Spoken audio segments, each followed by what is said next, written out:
A caked maid is seen working in the Peta Territory Castle, a difficult job that demands early mornings and night watches. The workload is heavy, and Lucius wonders whether that is why she seems nervous, or whether she plans to steal his money and run away. He keeps these thoughts to himself, and the maid startles when she notices his stare. She responds to him, and he tells her he has begun to worry about her. She insists she is fine and explains that in times like these, when jobs are scarce, she wants to work hard and be useful to him. She talks too much, and he can tell she is lying. She adds that she knows a little accounting and asks for a chance to prove herself. Her name is Ira, level 6. Her real skills include fraud, accounting, stealing, and acting as a maid. Her tired behavior is never the real reason that she has planned to betray him from the start. Lucius sighs and thinks he has no choice but to handle her carefully. Sometime earlier, he used to play a game called Heroine Legend, where he became a warrior and trained hard. One day, he wakes up and questions what is happening and where he is. He soon realizes he has become one of the characters inside the game. He wonders if he is dreaming, then tries to understand how he ended up turning into the most frustrating and foolish character. He pinches himself and tries to grasp why he has become this man. He already knows exactly what is supposed to happen to this loser. First, the maid will scam him. Then he will lose his crush to an awful man. After that, his tenant farmer will commit fraud. This time, he intends to change everything. He finally understands why Lucius is so frustrating. He calls for the status window. When it appears, he sees that Lucius is always fooled by others, even though he holds a high position and has real strength. He was confused at first after turning to this character, but now he is calm. If he acts like himself, he will not be treated like a fool. He decides to confront the maid who intends to cheat him. He calls her in and tells her he will consider her request. Then he asks her to bring Robin to him. She agrees and leaves. A knock comes at the door. Robin enters. Lucius asks about the investigation of Ira. Robin reports that Ira often boasts about her accounting skills and frequently meets Carl, a security guard with heavy gambling debt. Robin adds that he does not believe they are romantically involved. Lucius decides he cannot wait for Ira to commit a crime. He wants to test her and quickly understand her intentions. Elsewhere in the castle, a knock comes at Ira's door. She asks who is there, and Robin answers.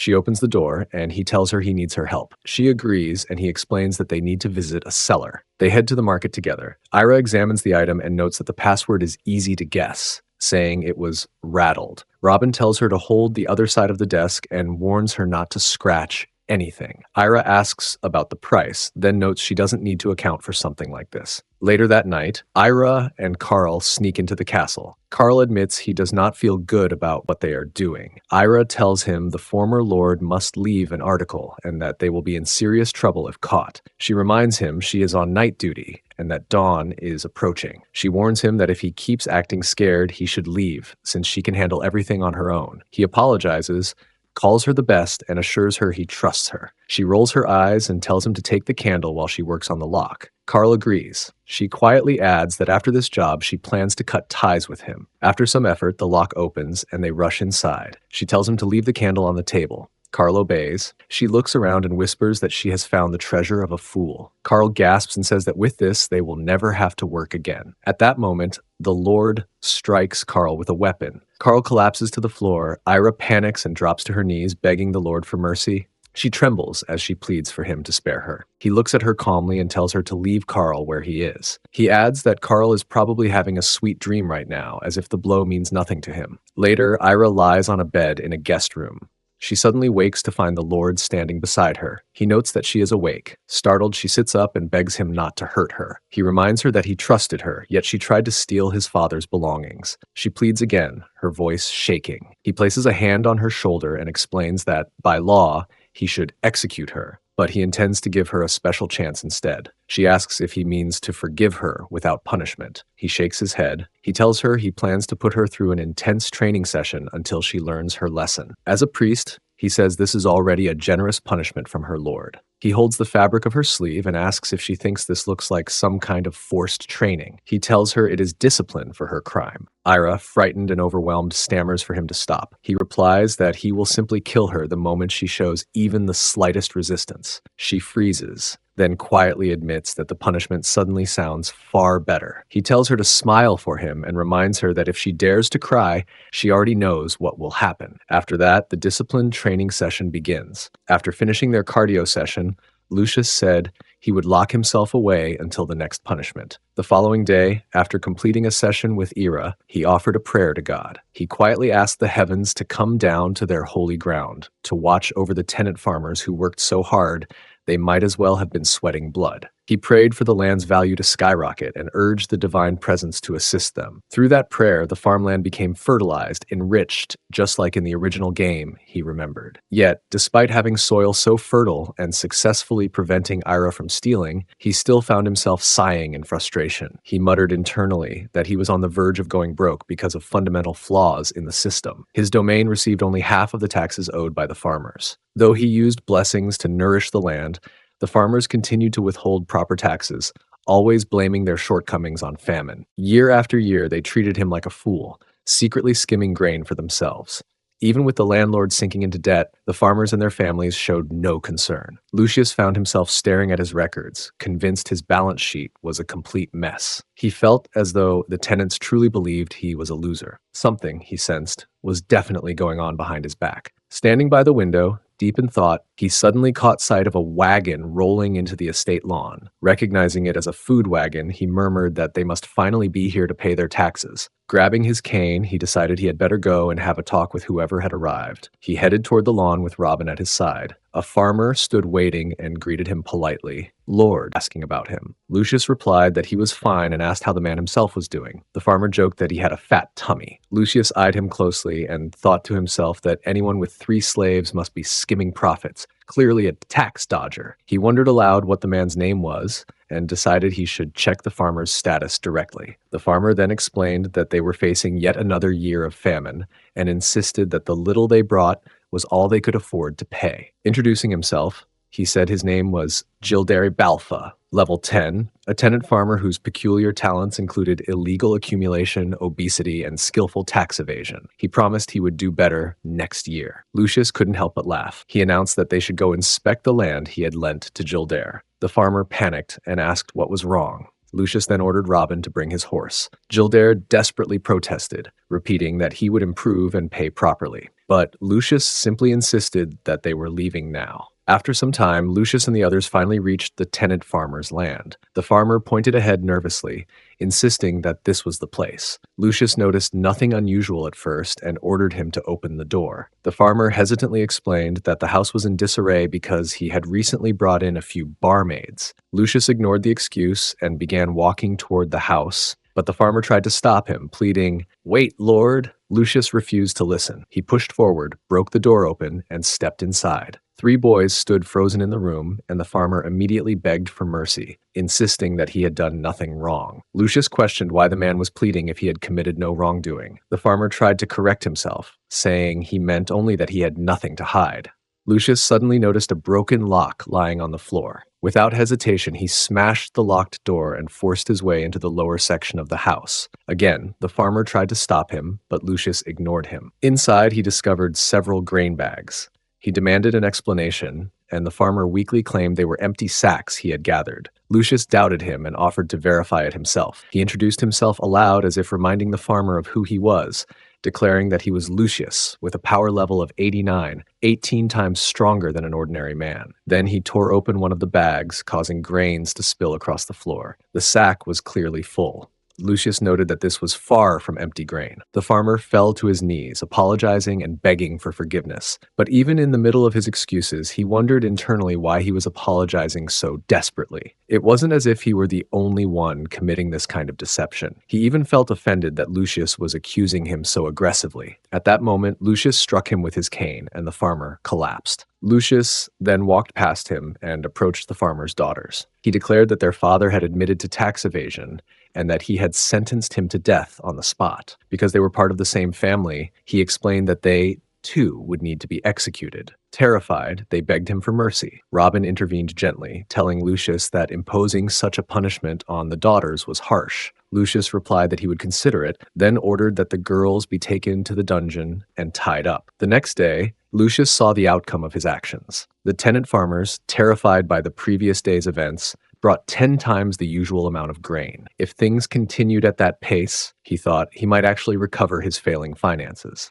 A knock sounded at his door, and a maid announced that Sister Ciara had arrived. Lucius felt that since he had dealt with his most urgent financial problems, it was time to protect his childhood friend from being taken advantage of by another lord. Ciara entered with a gentle greeting, saying she had come after receiving his letter. Lucius noted that she appeared kinder and more composed than he remembered. Her status window identified her as Ciara, level 10, a nun with 78 affection toward him, talented in accounting, carpentry, and innocence. He gently told Ciara that rumors suggested the lord of the neighboring lands had been flirting with her, and that the idea had troubled him greatly. Ciara blushed, saying she hadn't realized he cared so much. Lucius reassured her, saying he would protect her. As an archpriest with the authority granted by the Lord, he could allow her to work under him instead. Ciara thanked him with sincerity. He added that there was one condition when they were together in private: she must call him by his name. When she softly replied, Lucius thanked her warmly. To himself, he thought excitedly that he was definitely going to have a cardio session with her. Later, within the castle, Ciara pleaded with him after hearing about the events at the farm. She begged him to spare the lives of Ira and the tenant farmer's daughters. He thanked her for coming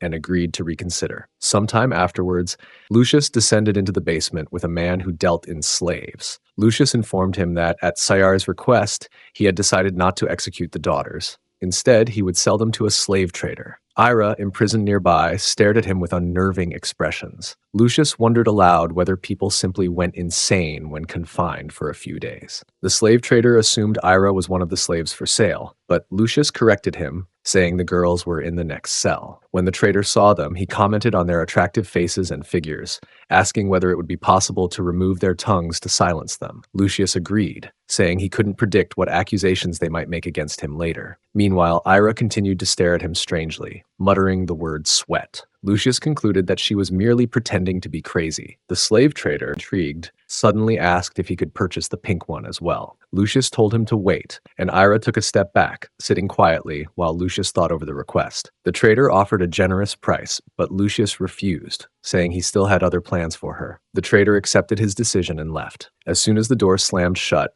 Ira approached Lucius again with more odd expressions. He told her it was obvious she was faking madness. He had given her enough time to reflect on her actions. Ira only laughed in response. Lucius declared he would deliver her special punishment in 3 days. Until then, he would treat her as well as possible. He instructed her to prepare herself. 3 days after her arrest, Ira was escorted out of the jail by 2 guards and taken into the castle's lawn. A crowd had already gathered, murmuring and reacting loudly the moment she appeared. As Ira looked around, she told herself she had been worried about some harsh, unknown punishment. But instead, it seemed she was to be paraded publicly with a sign declaring her a thief. She scolded herself silently, thinking she should never have acted irrationally before she could have waited patiently. She intended to reclaim her dignity one day, perhaps even tarnish her accuser's reputation. Clever rumors. Lucius stepped forward, raising his voice to the people. He announced the start of Ira's punishment, explaining that she had committed a crime and needed to face consequences for repentance. If she endured the humiliation and completed the march, the crowd was still expected to treat her as a human being. Then he ordered the guards to bring her forward, removing the fabric that concealed her identity. Ira was stunned by the sudden exposure and the hostile atmosphere around her. Lucius declared that the people were free to express their anger verbally so long as they did not harm her physically. Ira panicked as she realized the situation was worse than she expected. Lucius added that if she collapsed or refused to continue, the entire punishment would begin anew. She tried to protest, but the guards followed his orders strictly. There was a reason the crowd had gathered so eagerly. 3 days earlier, they had read the announcement posted throughout the town describing Ira's crime and the details of her public reprimand. Many misunderstood it as permission to confront her aggressively. Some even spoke among themselves, saying they had never seen anyone like her before, and that she deserved strong condemnation for her supposed betrayal. During the days when Ira had been treated relatively well in custody, Lucius had quietly spread word across neighboring lands, summoning anyone who felt wronged by thieves or betrayal to witness her punishment. Their reactions were unpredictable, and many arrived ready to vent their frustrations on a symbolic offender. Lucius told the crowd that although his methods may appear harsh, Ira had been the one to approach him first with deceit. She had attempted to steal his late father's belongings and pretended to be mentally unstable, even though she had been previously exempted from execution. According to Lucius, Ira had crossed the line numerous times, and this was the inevitable result. As the crowd continued shouting and pushing her forward, Ira grew overwhelmed. Suddenly, Lucius signaled with a sharp whistle, ordering everyone to stop. He reminded them that if she collapsed, the punishment would be restarted, and announced that the rest of the sentence would continue the next day. That night, Ira sought out Lucius in private. She apologized, admitting regret for everything she had done. She promised to follow every instruction he gave if he would end the punishment. Her fear was intensified by the contrast between how she had been treated earlier, almost like an honored guest, and how she was being treated now. In desperation, she asked him not to leave her alone. Lucius reassured her calmly, saying he would guide her and teach her how to rebuild herself from this ordeal. However, next morning, the tense atmosphere was interrupted by an unexpected visitor. A furious man barged into Lucius's castle, demanding to know why Lucius had taken Cieri, a woman from the neighboring territory, along with her parents. As a local lord, he accused Lucius of interfering with his personal authority. Lucius replied sharply that the man had been attempting to harm someone under his protection. He promised financial compensation for the loss, asking whether that would resolve the matter. The man's tone changed instantly. He muttered a few threats, slammed the door, and left, vowing revenge. Moments later, another knock sounded. This time, it was Robin who informed Lucius that the guards had captured a group of bandits. Lucius took his cane and walked with Robin and Cieri toward the lawn. He asked Robin about the punishment for theft under the current law. Robin replied that the sentence was beheading, with the head displayed publicly as a warning. Lucius nodded, confirming that the bandits, by this definition, were sentenced to death. The bandits begged for mercy, but Cieri stepped forward hesitantly. She addressed Lucius, explaining that her faith emphasized forgiveness. Perhaps, she suggested, they might offer the bandits a chance instead of execution. Lucius looked at her carefully, pointing out that she was the same tenant farmer's daughter who had pleaded for Ira earlier. Now, she was asking him to spare even thieves. Cieri replied quietly, asking what else she was supposed to do if mercy was the core of what she believed. He realized he couldn't go against Cieri's logic, so he reluctantly agreed, telling her that on second thought, she might be right. Inwardly, he reflected on how he had been thinking only as a landlord and forgetting his responsibility as an archpriest. Cieri smiled, and he found himself thinking that both his image as a priest and the affection Cieri showed him mattered as well. Placing his hand gently on her head, he told her he would reconsider the matter once more. He guessed she liked it when he patted her, but this time he decided he would do something different. The group of bandits came forward, bowing their heads and apologizing to Lucius. They begged him to forgive them and pleaded for one more chance, claiming they wanted to become new people. Lucius thought that at such a moment of apology, he could not easily say anything harsh. They kept expressing regret for their sins, and although he could read their shameless intentions like an open book, he finally agreed. He told them he would give them a house and land, but they must work hard,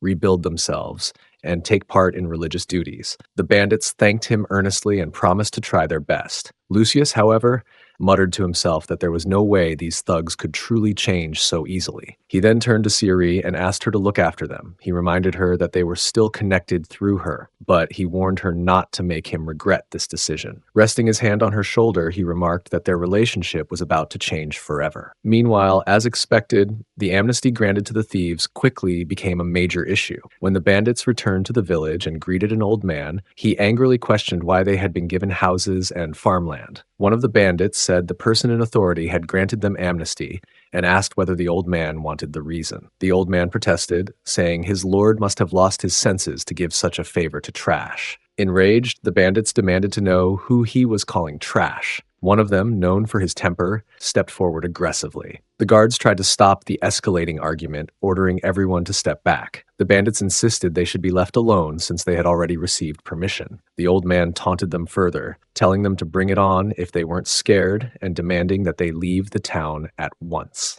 Cieri arrived amid the chaos and took it all in. She whispered to herself that everyone seemed to be having a difficult time and blamed herself for causing all this trouble. Sometime later, Lucius headed toward the town, thinking about how both victims and aggressors were forced to exist in the same space and how impossible it would be for them to get along. He arrived at the thieves' hideout and found it exactly as in the game. At the beginning of the game, Lucius was level 40, the boss was level 20, and the boss's pawn was level 10. Standing guard was a man named Carl, his job listed as thief, his power stat at 15, and his talent in guarding and inflicting beatings. Lucius calculated that if the levels here matched the game system, he could handle this alone. For the sake of peace, Lucius struck Carl with his cane, knocking him out. Then, rushing forward, he hit 2 more men, sending them tumbling to the ground. Another man attacked from behind, but Lucius swiftly stepped back, stopped the attack, and struck him with his cane as well. Continuing deeper inside, he encountered more thieves and introduced himself as Lucius, the landlord of Pedaland. When they mentioned that 3 of their group had surrendered recently, Lucius cut them off, insisting they not interrupt him while he was speaking. One of the thieves asked if Lucius needed a favor, and another enthusiastically asked what it might be, promising to do anything for him. Lucius ordered them to threaten the 3 bandits, forcing them to sell their houses and return to the hideout. If they succeeded, and if they left Saori alone, he would spare their lives and never pursue them again. The thieves agreed eagerly, promising to do their best. But by the next evening, the thieves betrayed him. When Lucius arrived, they pretended to be surprised, asking why he had come. He told them plainly that they had betrayed him. Without hesitation, he killed them and returned home, after which he ordered the knights to dispose of their bodies. Back in his room, he stood by the window, hoping that Saori would realize something important from all this. Just then, there was a knock at the door, and Saori's voice sounded from outside asking if she could come in. He allowed her to enter. Seeing him, she immediately asked if he was all right, explaining that she had rushed here as soon as she heard he had fought with the thieves. He told her that the bandits had tried to run away, so he had gone to persuade them, but they attempted to kill him. He added that he had only tried to help them because he had taken her advice to heart. Saori blamed herself and apologized tearfully. Lucius told her that he was exhausted and asked whether she would comfort him. She promised and said she would do anything for him. He thanked her softly and asked her to sit beside him. After she sat beside him, Lucius found himself quietly expressing his feelings for her, holding back, careful not to reveal too much. The next morning, he sat at his desk, muttering to himself that he was trying his best to restrain his desires. A sudden knock interrupted his thoughts. A voice came from the other side of the door. "It's Robin." Lucius allowed him to enter. Robin stepped in, his expression anxious, and informed him that something grave had occurred. The Demon King was expected to rise again soon. Lucius acknowledged the gravity of the news and instructed Robin to prepare the knights for deployment. Under the table nearby, Ira was already going through her small exercise routine, while Lucius reminded himself that he had an overwhelming amount of work to manage. Robin assured him that preparations would be made immediately and explained that before the Demon King's resurrection, monsters were likely to become far more active. Although Lucius possessed the power to confront and kill the Demon King directly, he knew that leaving his land unattended could invite neighboring feudal lords to seize the opportunity and cause trouble. For that reason, he decided that the warriors would handle the Demon King while he focused on protecting his own territory. Soon after, Lucius went out and engaged a pack of monsters. The creatures attacked ferociously, but he withstood their assault and defeated them with Robin fighting at his side. As the days passed, the situation only intensified. After the Demon King's resurrection, Lucius spent an entire month eliminating monsters within his borders. Eventually, he remarked that the problem seemed almost under control, and Robin agreed, suggesting that the knights should withdraw. Robin, despite being level 20, often demonstrated strength beyond someone at level 30. Lucius himself, now level 36, possessed abilities stronger than many who had reached level 45. He suggested they return for now and let the others rest before resuming their duties. Robin obeyed and offered to prepare a wagon for the journey back. Lucius admitted that, aside from the satisfaction of leveling up, the constant battles were wearing everyone down. Endless physical labor had exhausted them, and he hoped the wagon would carry them back to the mansion quickly, and fatigue weighed heavily on him. During their ride, the wagon came to an abrupt halt. Lucius asked what had happened, but before anyone could answer, a chilling voice echoed through the air. A girl stood in front of them, gripping Robin by the hair. Robin begged her to hold on, his voice trembling. Lucius rushed forward, striking her with a wooden stick and knocking her to the ground, though he noted she was still alive. As he ran toward her, another figure emerged. Lucius recognized the face immediately. He knew this man, this infuriatingly familiar warrior. It was Ai, the protagonist of the game itself, now standing before him in reality. Lucius remarked that he already knew this troublesome man. If the events were following the original game's storyline, the hero should have met him only after gathering 15 people in his party. Yet now he traveled with only a single elf companion. To Lucius, this meant the hero's goal was to clear the game as quickly as possible. It also suggested that both the hero and the elf were far stronger than they should be at this point. making Lucius uneasy because in his current state, he might actually lose if he fought them. As Robin hurried toward the commotion, he saw the hero and his companion in the middle of a heated clash. The girl, whose name was Irina, angrily demanded how dare Lucius attack her, accusing him of siding with the Demon King. Lucius wondered aloud whether he genuinely had no choice but to fight them. Before anything escalated, the elf Aye intervened and called out for Irina to stop. He quickly apologized to Lucius, addressing him respectfully as Lord, and introduced himself properly as Aye. He also introduced the girl as Princess Irina of Ahildern. Irina, however, looked down on Lucius and insulted him, calling him a lowly half-elf and ordering him to kneel before the princess. Lucius, ignoring her contempt, simply asked the hero why they had come all the way here. Irina, offended that he dared ignore her, shouted again, but Aye silenced her once more. Aye then explained that they needed to receive the relic of the former hero from Lucius as it was necessary to defeat the Demon King. Lucius thought for a moment and agreed to give the relic, but asked whether he could request a small favor in return. Aye admitted that defeating the Demon King was urgent, but Irina immediately began insulting Lucius again. She questioned how someone as pathetic as he had become a feudal lord,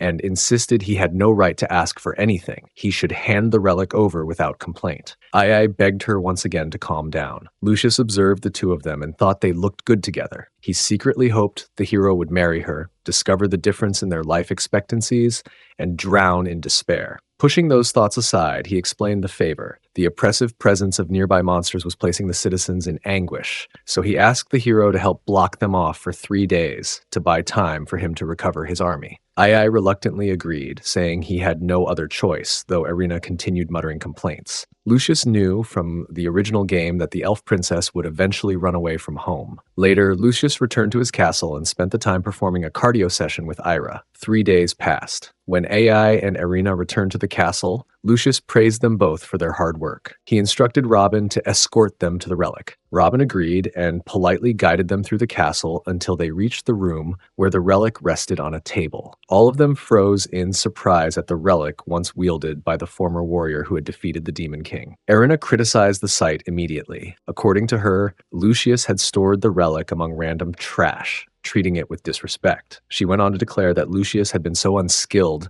that he could not even protect his own village. Lucius demanded she stop, but continued, insulting him for failing to serve his guests properly. She said he must have done it because he was a lowly half-elf. Lucius responded by asking whether she felt no shame in insulting the son of a man who had fought alongside the former hero to defeat the Demon King.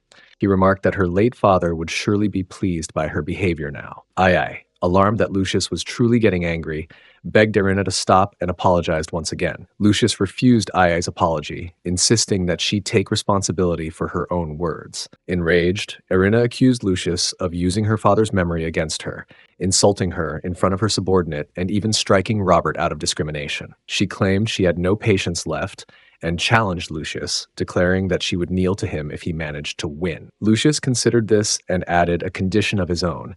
If she lost, she would stay out of the hero's party. Irina was shocked, but before she could argue, Aye voiced his own concern that if Lucius won, he might force himself into their party. Lucius merely replied that after he was gone, he would entrust the land to the princess. Irina countered with her own condition that if she won, Lucius must gather all the people of the land, strip himself, bow before her, and apologize publicly. Lucius accepted calmly and told her to prepare herself and follow him. She scoffed, claiming victory was obvious, and demanded to know why she should prepare. Lucius smiled and told her not to be embarrassed if she ended up crying. After some time, the group moved toward the lawn where the duel was set to take place. Aye announced he would referee the battle. Irina stated that the side which forfeited or lost consciousness first would be declared the loser. Lucius added that the outcome of the duel would determine how both the winner and the loser would proceed, according to the promises they had made earlier. He then asked Irina if she had anything to add. Irina replied that she did. She had almost forgotten. She declared that she would rout Lucius so that he would not even be able to eat afterwards. Aye, hearing this, signaled that the duel might begin. As soon as the signal was given, Lucius rushed toward her with his cane, thinking for a moment whether she would fire or cast a spell. She did not, and her speed surprised him. The djinn within Irina lent her incredible strength, yet Lucius still made her attacks ineffective. Irina taunted him, asking whether he truly believed someone like him could get close to her. Lucius responded by invoking blessings that increased his endurance, attack power, and defensive speed. Then he launched a violent assault with his cane, striking her repeatedly until she fell. The djinn within Erina protested in her mind, and in the chaos, her djinn bracelet slipped away. Lucius mocked her, asking if she was done displaying cowardice and demanding she come closer. Erina attempted to speak, but he silenced her sharply. Placing a hand on his head, he declared that the duel must continue until a proper conclusion was reached. Erina realized that without her djinn barrier, she would have to rely solely on her bare hands. Lucius struck again, this time with his hands, and she collapsed completely. He reminded her of her earlier boast that she would prevent him from eating. At that moment, Aye rushed in and ordered him to stop, addressing him as Lord and urging him to let her go. He questioned Lucius, asking whether the outcome of the duel was worth such brutality and how he could treat a woman that way. Lucius released her, and Erina fell to the ground. Aye checked if she was all right. Lucius, however, demanded that Aye step back, calling him a hero and asking why he was involving himself in the middle of a sacred duel. He insisted that Erina had struck his subordinate, discriminated against him, insulted him before others, and even insulted his father. For Lucius, this duel was not merely a fight, it was a matter of honor. For his father, for his subordinate, and for himself. He questioned why he should show deference simply because she was a woman. He added that if hitting her had not been allowed, he would not have agreed to the duel in the first place. Both had consented, yet a winner still had not been decided. Erina remained lying on the ground, and Lucius concluded that he had won. He then took her back to the castle. There, Erina apologized for her rudeness and explained that she would temporarily govern Peta in his place. Lucius acknowledged that she had kept her word. Erina agreed, adding that she had not sworn on her honor as a princess and that it was only right for the stronger person to go to the Demon King. She produced a tube of medicine and handed it to him, explaining that it was an emergency recovery medicine from the Elf Kingdom and asking him to use it if Aye ever got hurt. Lucius nodded, wondering what sort of medicine it was. There had been nothing like it in the game he knew, but it did not matter, since she would not be using it on the hero anyway. The forbidden medicine, concentrated with secret ingredients,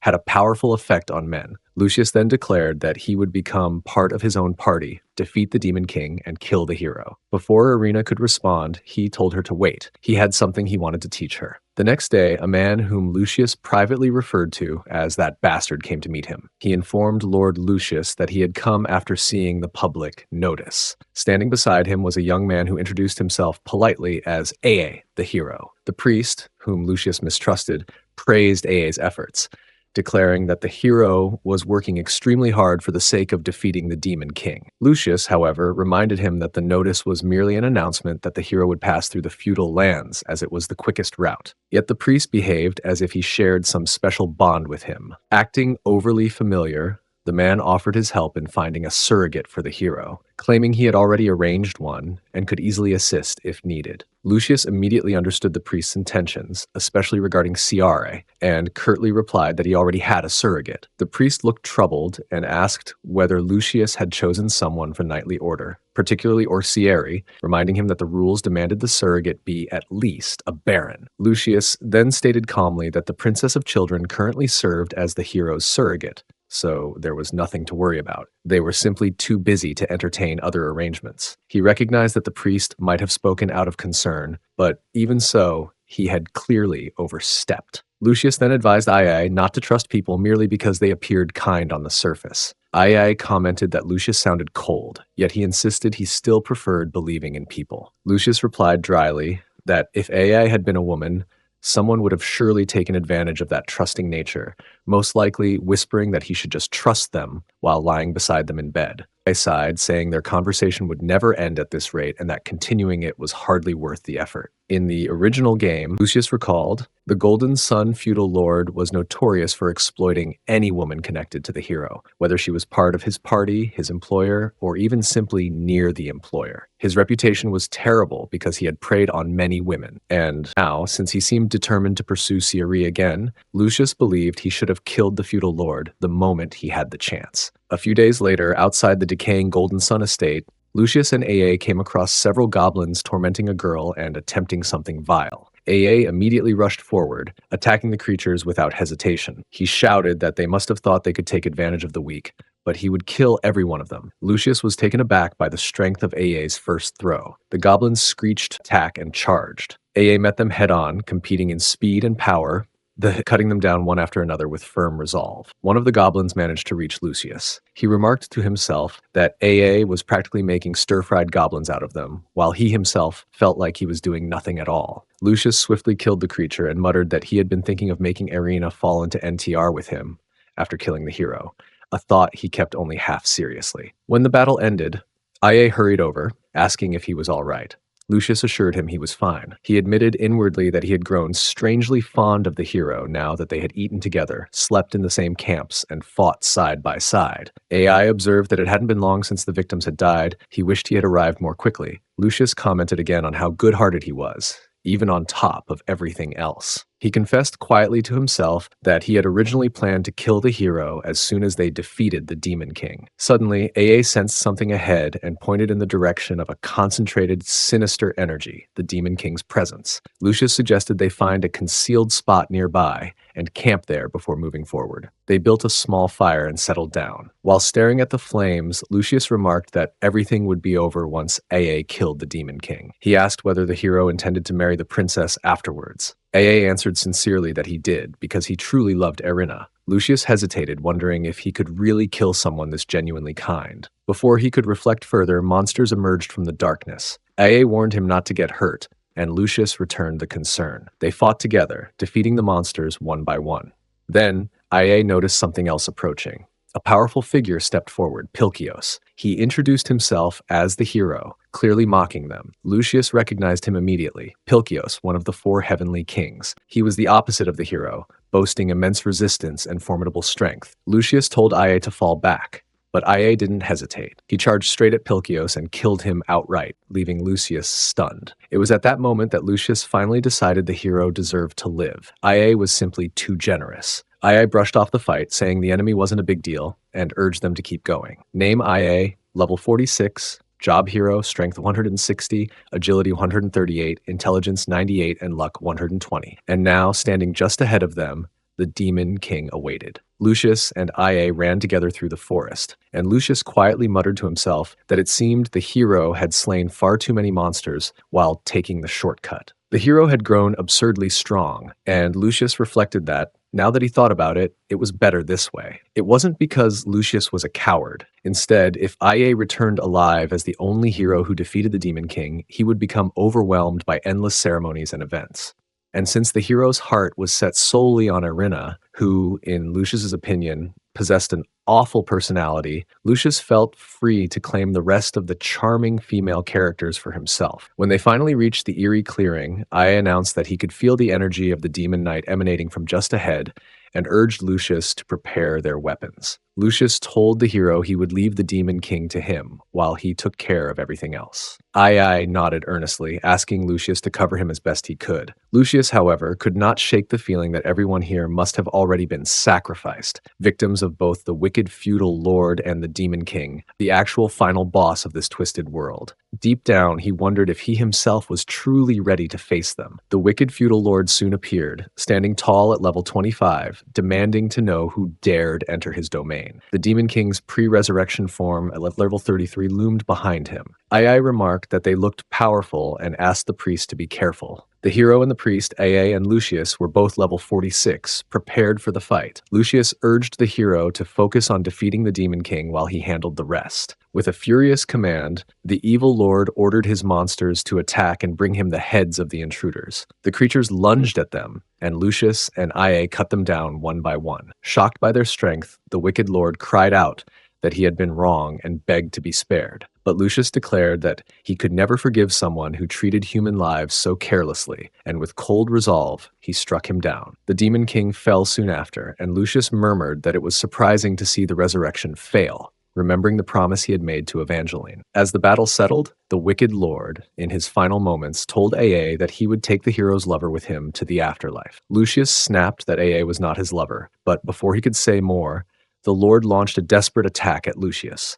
Aa shoved him aside, taking the full blow himself. Lucius exclaimed that he could have handled the attack, then rushed to Aa's side. He pressed healing fabric against the wound and whispered a healing spell. Still nothing happened. Panic struck him until his mind flashed to the forbidden medicine, a potent recovery drug infused with a dangerous secret, known to have more powerful effects on men. Snatching the tube Irina had given him, he poured the medicine into EA's mouth. Moments later, the hero gasped awake and in astonishment announced that he was alive. He thanked Lucius for saving him, but Lucius told him to blame the princess instead. Confused, EA asked what he meant by blame, and Lucius explained that he had used the medicine given by the princess to save him, but the side effects were severe. In an instant, EA's body shifted, his physique transforming completely into that of a girl. The system message appeared that special trait, gender bender, and gender changed due to a side effect. Lucius could not help but smile, remarking that at least the princess would be happy that AA survived. But AA protested, saying he could not marry Irina now. As a princess, she needed to continue her royal bloodline, and there was nothing he could do to help her in his new state. Lucius assured him that, for the sake of the comrade who had fought at his side through life and death, he would protect the hero's beloved for him. AA accepted his concern and told him he truly was a good person. Lucius, however, privately dreaded how difficult it would be to convince the hero to allow him to NTR her. When they returned to the castle, the annoying steward, who was often called the bastard, appeared and was startled to see Lord Lucius return safely. He asked about Aya's whereabouts and the identity of the girl beside him. Before Aya could speak, Lucius answered that the hero had returned to his hometown and that the young woman was his sister. The steward, smiling suspiciously, remarked that it was late and suggested they stay at the castle for the night. Lucius found his expression infuriating, as if the man believed he was hiding another man's woman. Yet Lucius politely replied that they would be grateful. Inwardly, he hardened his resolve. He would not forgive the steward. One day, he would kill him. That night, they stayed in the castle, their rooms positioned directly across from one another. Before retiring, Ai told Lucius that he would see him in the morning. Lucius entered his own chamber, lay down on the bed, and reflected on the exceptional hospitality they had received and the splendid dinner served to them. He opened his status window several times, half expecting something suspicious, yet to his surprise, there was no trace of poison at all. The food had been rated as a level 9 brilliant pork roast.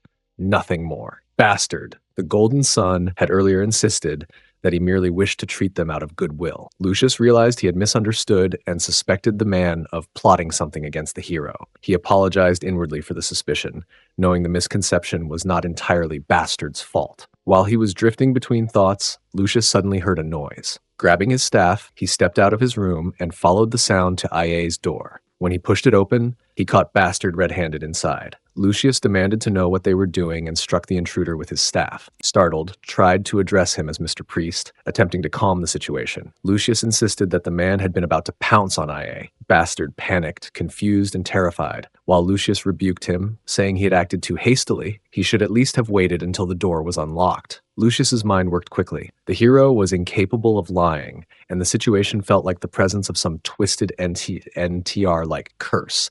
Yet he had no concrete evidence and had not caught Bastard in the act. If Bastard claimed he had simply been standing in front of the door, it would be difficult to prove otherwise. In his panic, Bastard confessed that he had been wrong and swore he would never try to force himself on a woman again. Later that night, Lucius struck him down, ending the matter before it could become worse. By the next morning, a murder investigation was already underway. The Commander-Knight, overseeing the inquiry, expressed disbelief, stating that it was unthinkable that Bastard would commit such a crime against a woman. Lucius and AA only responded that they had not said anything to mislead the investigation. The commander apologized, explaining that he had to send the report to the kingdom and could not personally see them off. With that, the investigation was formally closed. As they departed, Lucius muttered in frustration, wondering what that golden sun buffoon had truly been like before this, and regretting that he had not killed him sooner. Ai remarked that killing a man is hardly enough punishment for someone who covets another's woman. After that, they continued their journey toward Peta. Upon arriving, Lucius informed AA that they had reached their destination. AA thanked him and acknowledged how hard Lucius had worked. Yet his mind was troubled. He was anxious about how Irina would react when she saw him in his current state. The gates opened for Lord Lucius,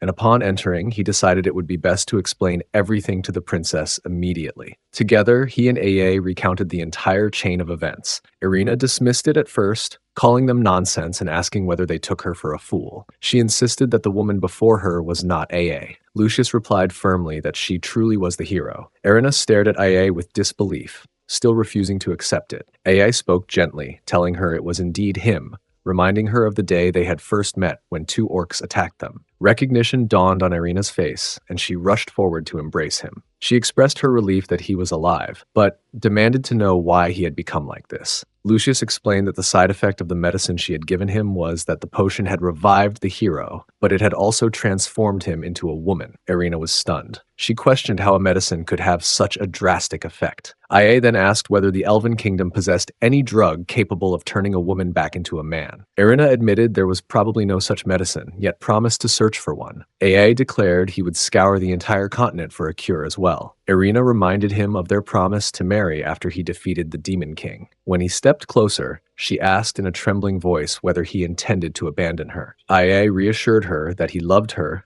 and would marry her no matter what. Since she was a princess and needed an heir, he promised he would return to being a man as soon as possible. Hearing this, Irina nodded, finally understanding. Lucius prepared to depart, telling her to stay well. He added that he might trouble her for a few more days. Ai addressed her respectfully one last time, and then he was gone. A week passed after the hero's departure. During that time, Irina and Lucius often shared drinks. One evening, she asked whether Lucius had experienced any discomfort while staying there. She lamented that AA was working so hard, which made it impossible for her to feel at ease. She was in constant torment. Lucius expressed sympathy, saying it was unfortunate that there was no way for her to conceive a child elsewhere, then the hero would not need to risk his life. She was startled by the suggestion. He insisted that AA would not die easily, and that she was taking his words too literally. She asked whether Lucius truly meant to obtain a child from someone else. He told her that there existed a man equally strong and respected as AA. Shocked, Irina demanded whether such a man would give her his protein shake and then simply step aside once she and AA were married. No kind of man could be that selfless. Lucius questioned why her expression had changed so suddenly. Irina realized he was referring to the former hero's only son. Lucius was also surprised. A man from the hero's own party who had once saved the world. She wondered what Lucius was imagining. He argued that being Lord of Peta and a priest was already quite significant. She protested, though not entirely sure of her own objections. Lucius reminded her that this was a chance to save the hero easily and asked why she hesitated. When she faltered, he suggested she did not truly mean it when she swore she loved IA. She shouted at him to be quiet, insisting she would do anything for IA. Seeing how intoxicated she was, Lucius remarked that they could simply say she acted this way because of her drunkenness. But Irina told him to wait and stay still. Lucius stepped closer and told her to prove she was willing to do anything for the hero because she was about to do something for him right now. That night, Lucius approached Irina with the same relentless determination he always carried. Irina, already tense, told him that he needed to corner the heroes only when they were drunk. Otherwise, they would start thinking clearly and making rational decisions. But Lucius never listened. She warned him again, telling him to keep his face away from hers so the situation wouldn't escalate any further. Lucius ignored her words and let his fingers brush against the fabric of her clothing. He reminded her that she was fully aware of the current arrangement, addressing her mockingly as princess. Everything he did, he claimed, was for the sake of the hero. If that was the case, he said, wouldn't it be better for both of them to finish quickly? It was, to him, a simple matter. He even asked whether she intended to enjoy it, which only provoked her further. Irina retorted that the idea was ridiculous and insisted that it was nothing but business. Lucius responded that her attitude made it even more apparent that she should simply stay still. After their bitter exchange, Lucius forced her into another one of his so-called cardio sessions, leaving Irina once again trapped in the cruelty she had come to expect from him. Meanwhile, far away, Ai sat alone with a piece of parchment and a trembling hand. He had just finished writing a letter for Irina and wondered aloud whether he should read it through one more time. In the letter, he explained that he had come to the great trading city of Estar, where he was searching for a drug that could restore him to his original form as a man. He hoped she would understand his intentions, for everything he did came from a heart that longed to return and marry her as soon as possible. He wrote about the jewelry boxes that were currently the latest trend in the trading district, and mentioned that he planned to buy one for her, something special for the moment he finally came back. As he neared the end of the letter, he could not hold back his emotions. Tears fell onto the page as he confessed his love for her once again. The next day, Irina sat quietly and read Aye's letter. Tears welled up in her eyes as she whispered that she loved him too and missed him more than he could ever imagine. Lucius, observing her reaction, remarked that the hero's letter was rather touching. He suggested she return to her kingdom and begin preparing for her wedding to Aye. Irina wiped her tears and said she would try to persuade everyone to allow the marriage, especially since she was probably pregnant. Her plan, she explained, was to convince Aye that the child had been conceived by magic. Lucius agreed with a cold certainty in his voice, noting that the hero would likely believe such a story. Irina added that she also wanted to ask Lucius about the Demon King, because something else had happened. Lucius answered that the Demon King had apparently made a promise to someone named Evangeline. Irina stared at him, shocked. She demanded to know why he had not told her something so important. Lucius looked confused and asked who Evangeline even was. Irina shot him a glare and called him ignorant. Evangeline, she explained, was the first woman ever recorded in history, an influential figure who had summoned a demon onto the land for the very first time. Lucius brushed aside the significance and said it would still be helpful for her kingdom to know. Irina, meanwhile, could not shake off the fear forming in her heart. Evangeline, someone even more terrifying, was never mentioned in any of the records, not even in the game world she remembered. In the game, everything ended once the Demon King was defeated. The only thing close to his level of fear came from the sea, but Irina took a breath and consoled herself that it had nothing to do with their current situation. Lucius had no reason to ever travel to the sea, but even as she tried to reassure herself, a ship was already sailing across the open waters. On board, the crew had captured Aye. A woman approached him, looking down with a mixture of curiosity and authority. She confirmed his name, and Aye nodded, pleading with her for mercy. She told him she understood and said she would call the person in charge. She paused, trying to recall his name. Aye, frightened, whispered that it was Peta Lucius, the chief priest of the Protestant church. The woman turned to the sailors and instructed them to bring him immediately. The next day, Irina departed for the elf kingdom, leaving Lucius alone with his thoughts. He reflected on the feudal lord of the Golden Sun territory, believing he could finally understand the man and perhaps forgive him, even though the lord had already passed away. While Lucius pondered, a knock echoed at the door. A voice called out respectfully, announcing that it was Sierri and that she had brought him a letter. Lucius permitted her to enter. Handing him the letter, she explained that it had arrived from Esta. Hearing the name Port Esta, Lucius felt a dark chill. In the original game, that place had been notorious for its brutality. There, a woman commanded the pirate forces to kill the men and wrestle the women, and it was known as the dwelling place of Eve, an individual powerful enough to rival even the Demon King. Eve captured women, kidnapped them, confined them, broke their spirits, and transformed them into her subordinates. Lucius murmured that he would never set foot in that cursed place in this life. Yet the ominous letter in his hand had already sent goosebumps racing across his skin. Before he could open it, a dagger seemed to fly toward his chest, the shock of the moment startling him. Sierri watched his troubled expression and gently asked if he was busy, adding that he seemed to be having a difficult day. Her likability toward him was already at 100, and Lucius wondered if she might help him unwind. He agreed that he was indeed busy and could use the help. Soon after, the two began their strenuous cardio session. When they finished, Lucius thanked her for assisting him and asked her to hurry and read the letter aloud.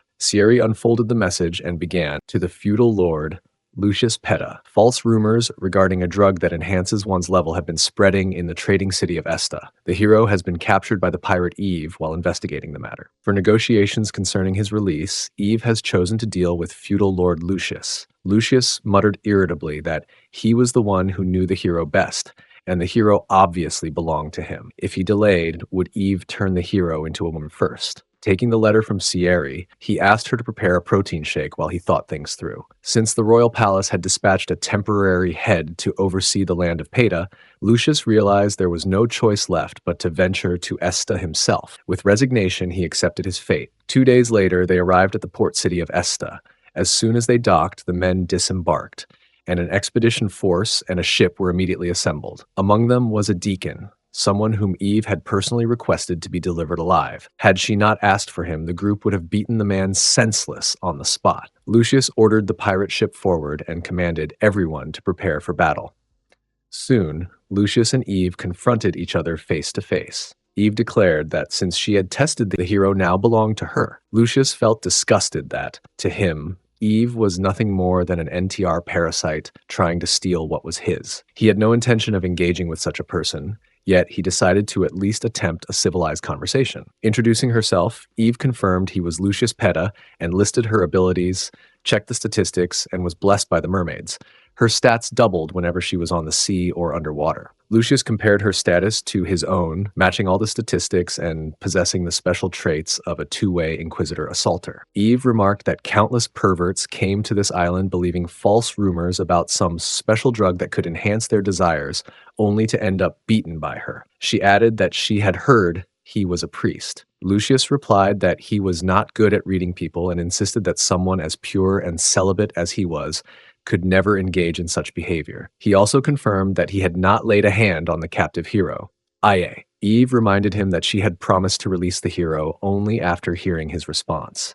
Then she asked bluntly who Ia's lover was. Lucius answered truthfully. It was Irina, the princess of Ahildern. Eve seemed genuinely impressed. If Irina truly was a princess, she said, she had been planning to let Ia go if only Lucius could prove it. But she abruptly changed her mind. When Lucius asked what she meant, Eve told him to summon the princess to Esta. She insisted that she wished to meet Irina at least once in her life. Lucius was shocked, but Eve continued coldly. She instructed him to pick any one sailor to return with her, and that she intended to kill every other person present except for Lucius and that one survivor. Lucius immediately ordered his men to prepare for attack.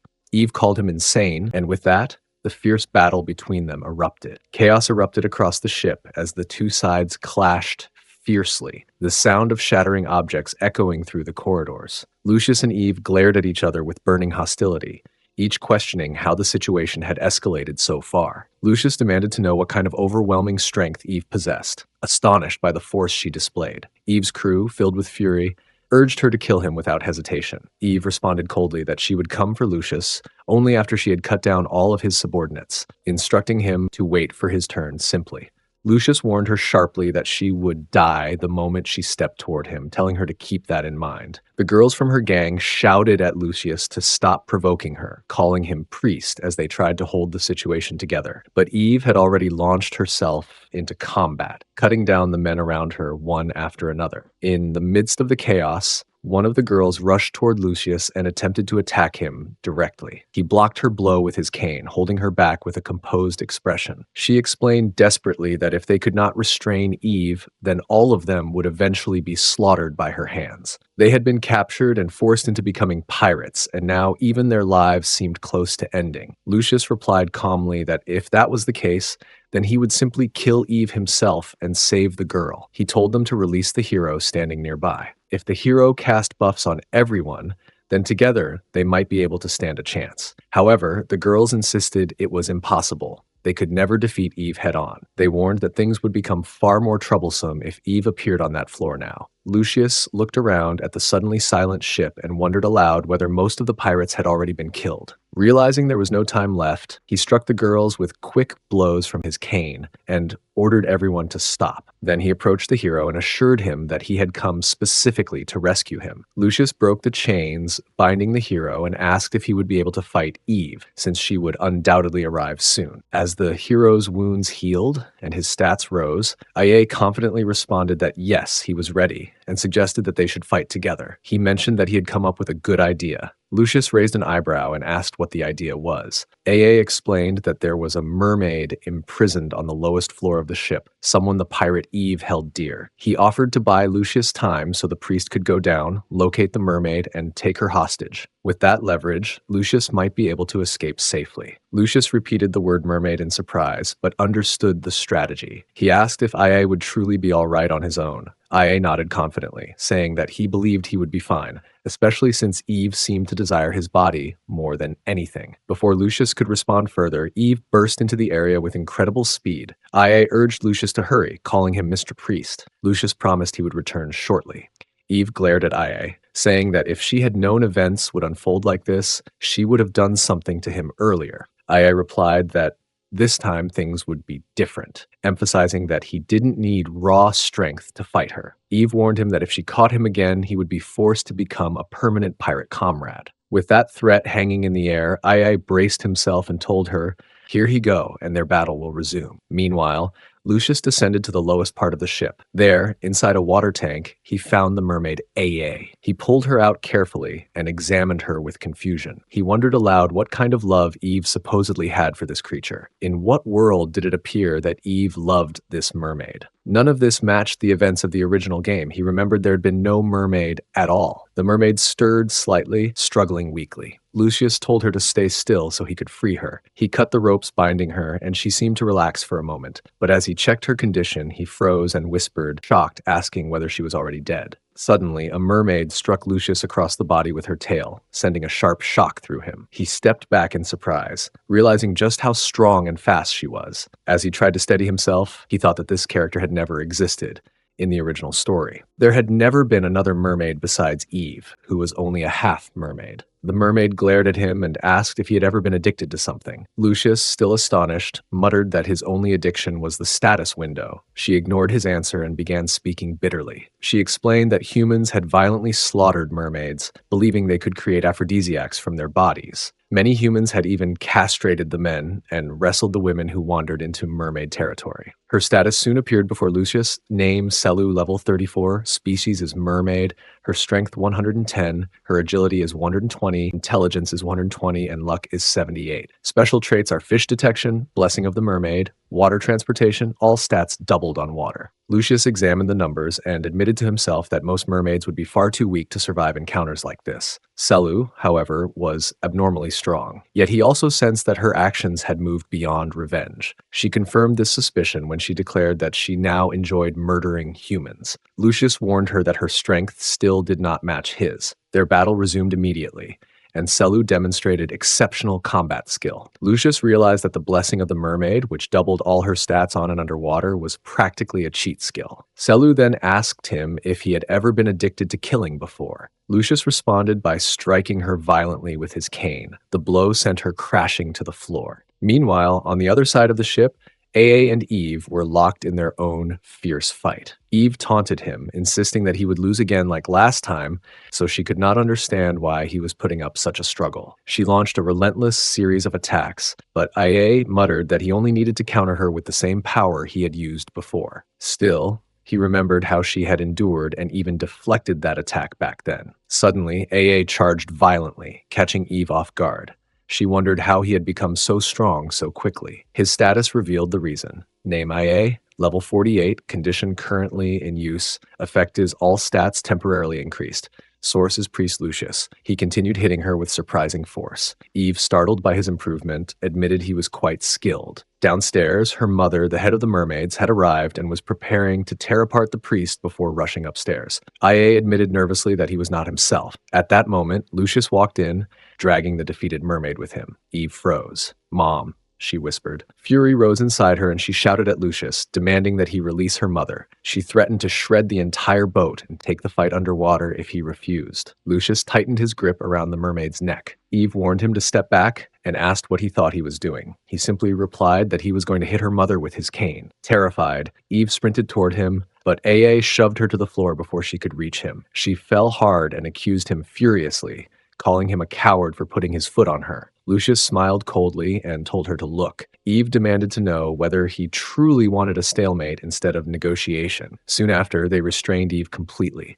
Lucius then decided it was time to return and began heading toward Esta with the others. As they traveled, an announcement echoed that they would soon arrive at their destination. He felt that everything was finally over. They had captured the dangerous Eve, subdued the mermaid, and rescued the hero. Even the pirates, who had been forced into labor, now regained their freedom. Lucius reflected on the cruelty humans inflicted on mermaids, extracting their blood to make aphrodisiacs. Eve argued that they captured mermaids and committed terrible acts against them, and what she and her mother had done was only a small revenge. She begged him desperately to spare her mother. Humans, she said, would kill her mother, draw her blood, and wrestle her. Lucius reassured her not to worry, explaining that her mother would not be killed or drained of blood. Eve, relieved, thanked him and said it was exactly what she expected from a priest. Still, She hesitated and asked if nothing bad would happen to her mother, right? As soon as they reached Esta, the group continued toward the castle by cart. Along the way, Eve hesitantly asked her mother whether Evangeline's words might have been true. Her mother replied that wiping out the entire human population served no purpose. There was no end to such destructive ideas. Lucius then turned to Evangeline's companion, the mermaid,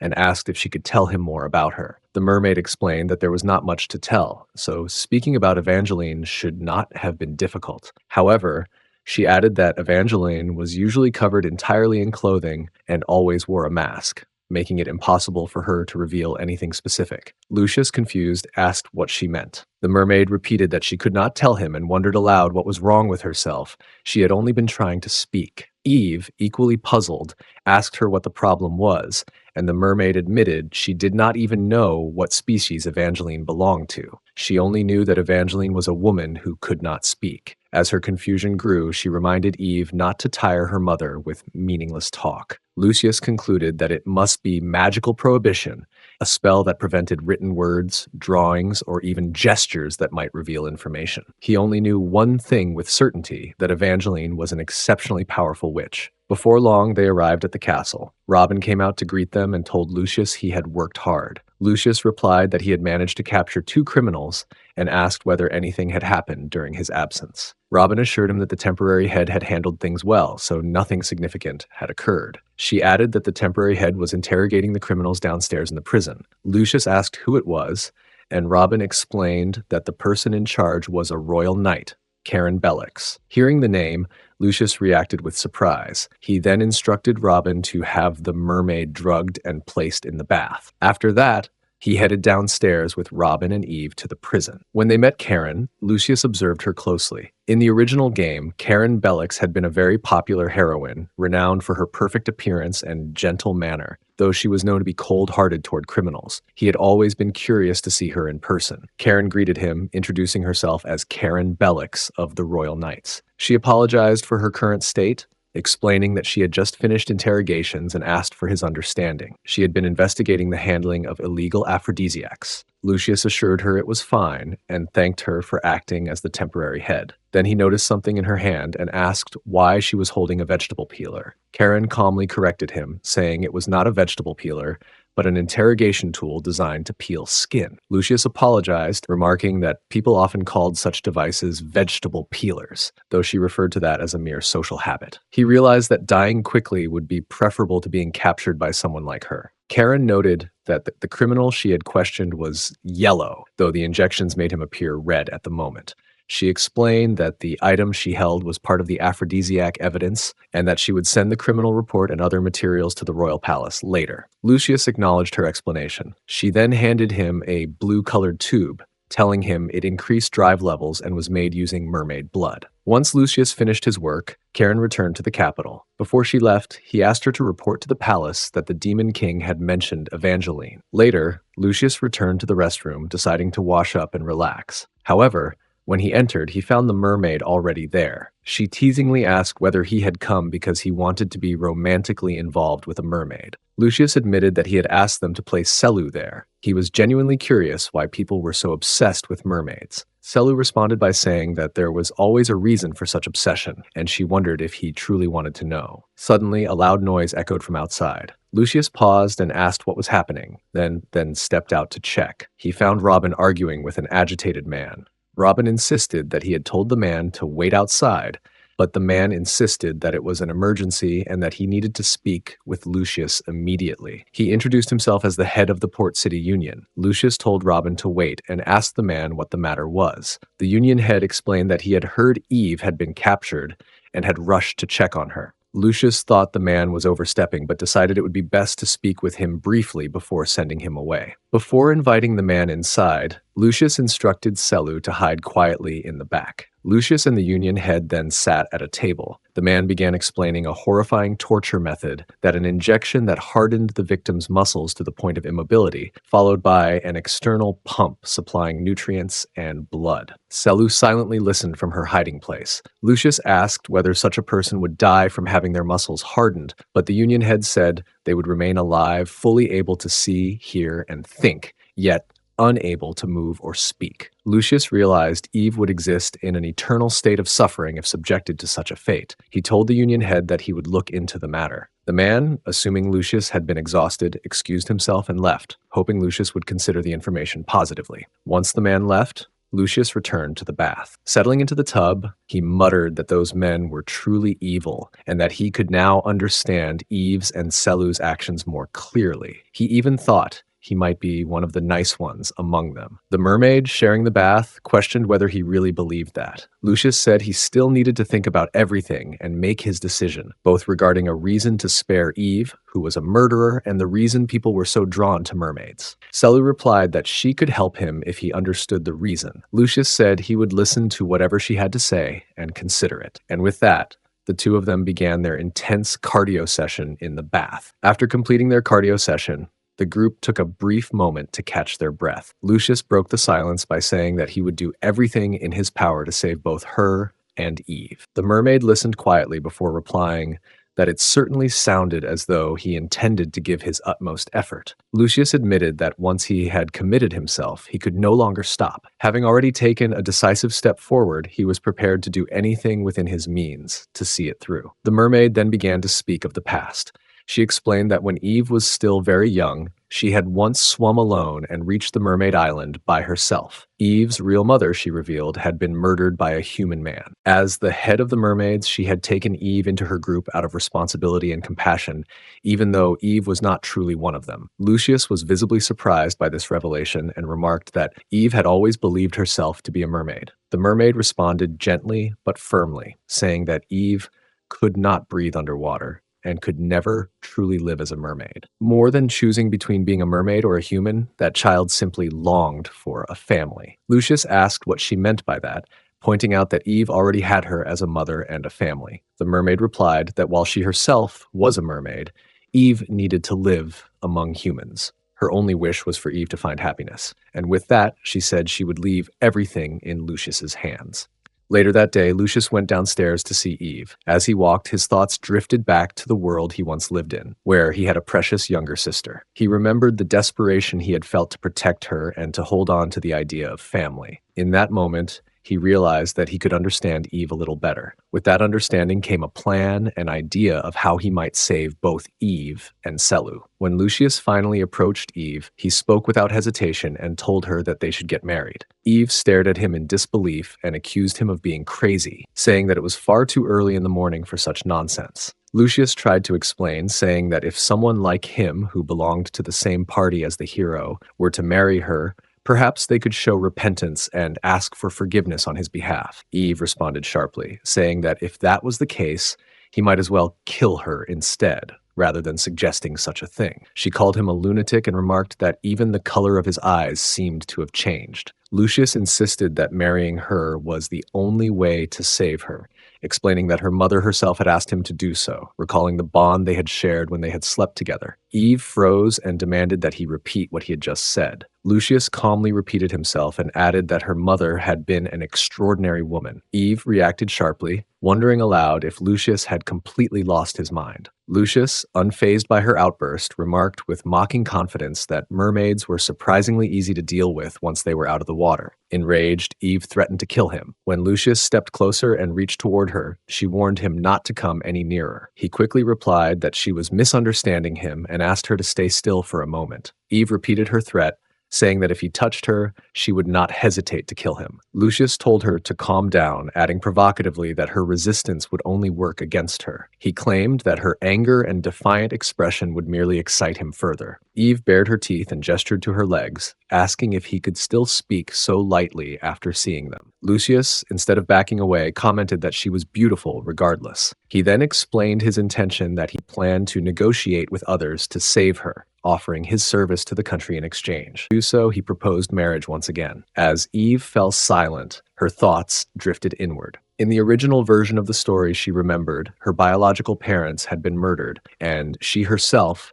had suffered abuse throughout her childhood. According to that fate, she was supposed to fall in love with the hero, and her hatred-filled life would eventually transform into happiness. However, The story was already diverging from its original path. In this altered reality, she felt that only she herself could put an end to her suffering. She recalled the first method from the original game for dealing with her character, praising her appearance, the very thing she was most insecure about. Breaking the silence, Eve asked if Lucius was truly serious. He replied without hesitation, again calling her beautiful. She questioned him further, pointing out that everyone would judge her and whisper behind her back, and asked whether he genuinely intended to marry her despite that. Lucius followed what she recognized as the second method from the original story, firmly stating that he was serious and repeating his proposal. When Lucius reached out to her again, Eve warned him that she would kill him if he ever abandoned her. He answered calmly that such a thing would never happen, taking her words as a sign of acceptance. He pulled her closer, and Eve quickly told him to wait, explaining that she had only been taken by surprise. Lucius paused and asked if he should stop. Eve replied that it did not matter if they went through with it, but insisted that he choose whether to address her formally or informally. Lucius smiled and replied teasingly,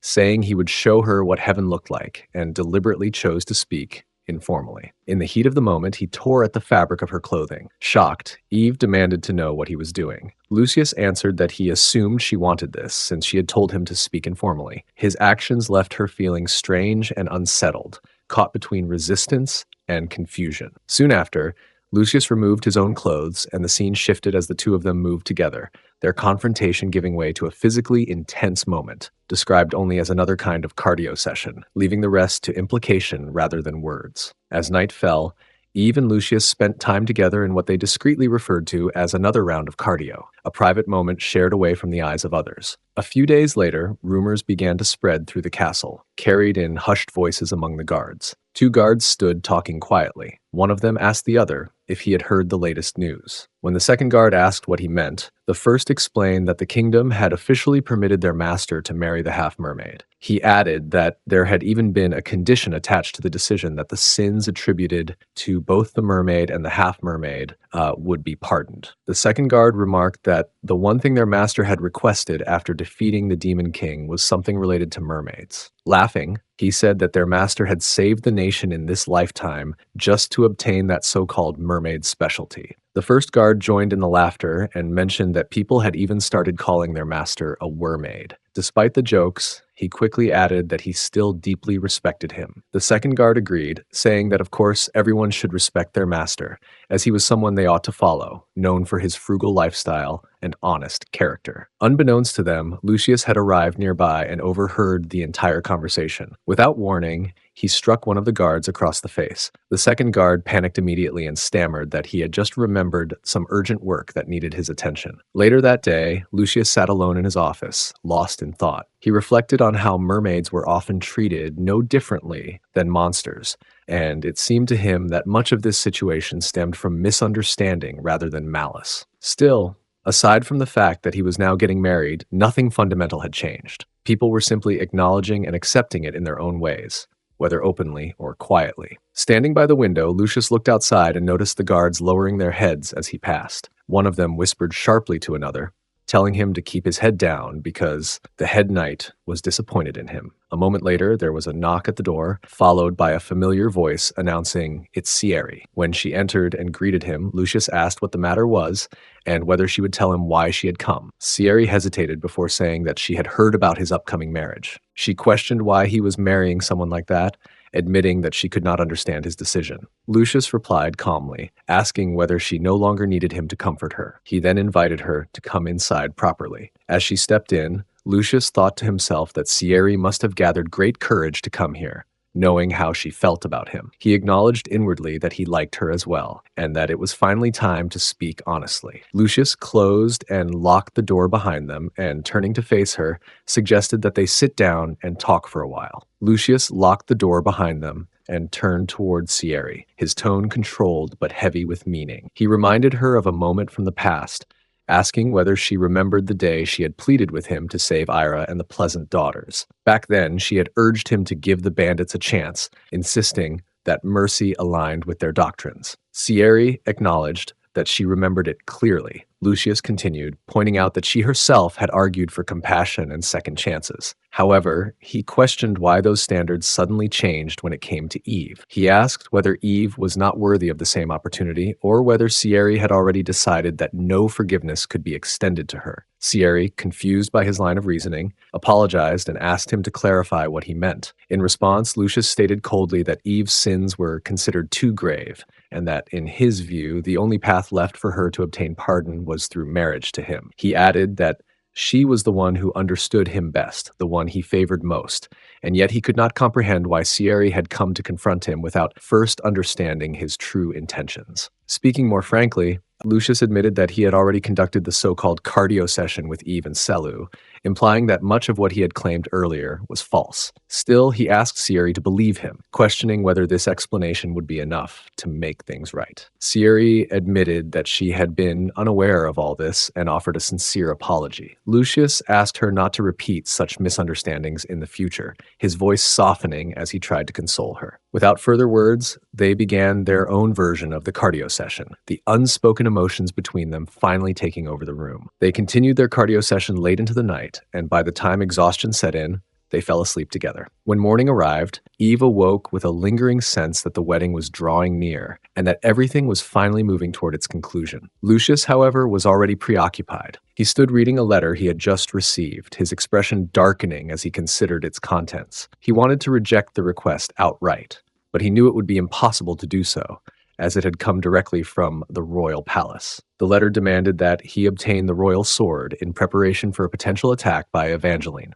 Eve, upon hearing this, felt uneasy and wondered whether the palace was being unreasonable by forcing another delay to the wedding. After all, the royal palace had recently pardoned her for her past felonies and had even granted her a pool as a sign of favor. It felt awkward, almost ungrateful, to refuse their request immediately after receiving such benefits. Troubled by her thoughts, Eve went to her mother and called out to her. Selu observed her carefully and remarked that it seemed Eve was in a hurry to get married, teasing her gently about her impatience. Elsewhere, Lucius spoke with Ira, instructing her to arrange the next payment he needed to make. Ira then asked who would take charge in his absence while he was away. Lucius replied calmly that, according to the law, his wife Eve would have to assume that responsibility. At that moment, Eve arrived and questioned what he meant. She pointed out that she was still considered a criminal and a half-mermaid, and that she knew nothing about managing estate affairs. Lucius responded that he believed she was capable of handling it. He added that the royal palace had not appointed anyone else as head in his place, and that Eve could simply follow Ira's guidance, along with Sherry's, when it came to estate matters. Ira smiled and said she was looking forward to working with her. Eve then remarked on how pretty Ira and Sierra were and asked about their relationship with Lucius. Feeling uneasy, Ira moved behind Lucius, admitting she was scared. Eve accused Lucius of having relationships with all the women working there. Lucius reacted with visible irritation and asked what she took him for. He insisted that it was only Eve, Selu, Sierra, and Ira, and that they were merely companions and colleagues. Eve replied that it was good for him, trying to sound dismissive. Lucius then abruptly asked her why she had almost been executed in the past. Eve answered that people could do wrong while simply trying to live, and that he knew that better than anyone. She admitted she had committed many mistakes and was probably in no position to judge, but she still wanted to know whom he cared for the most. From the side, Selu laughed, prompting Eve to snap at her to stop. Selu replied teasingly that Eve had skillfully avoided the question. Eve grew flustered and tried to pull away, telling Lucius to let her go. He held her gently and asked what was wrong, urging her to calm down. Lucius then stated clearly that he loved Eve the most. Eve was taken aback and after a pause said that if that was truly the case, then it was fine. Lucius smiled and told her she was lovely,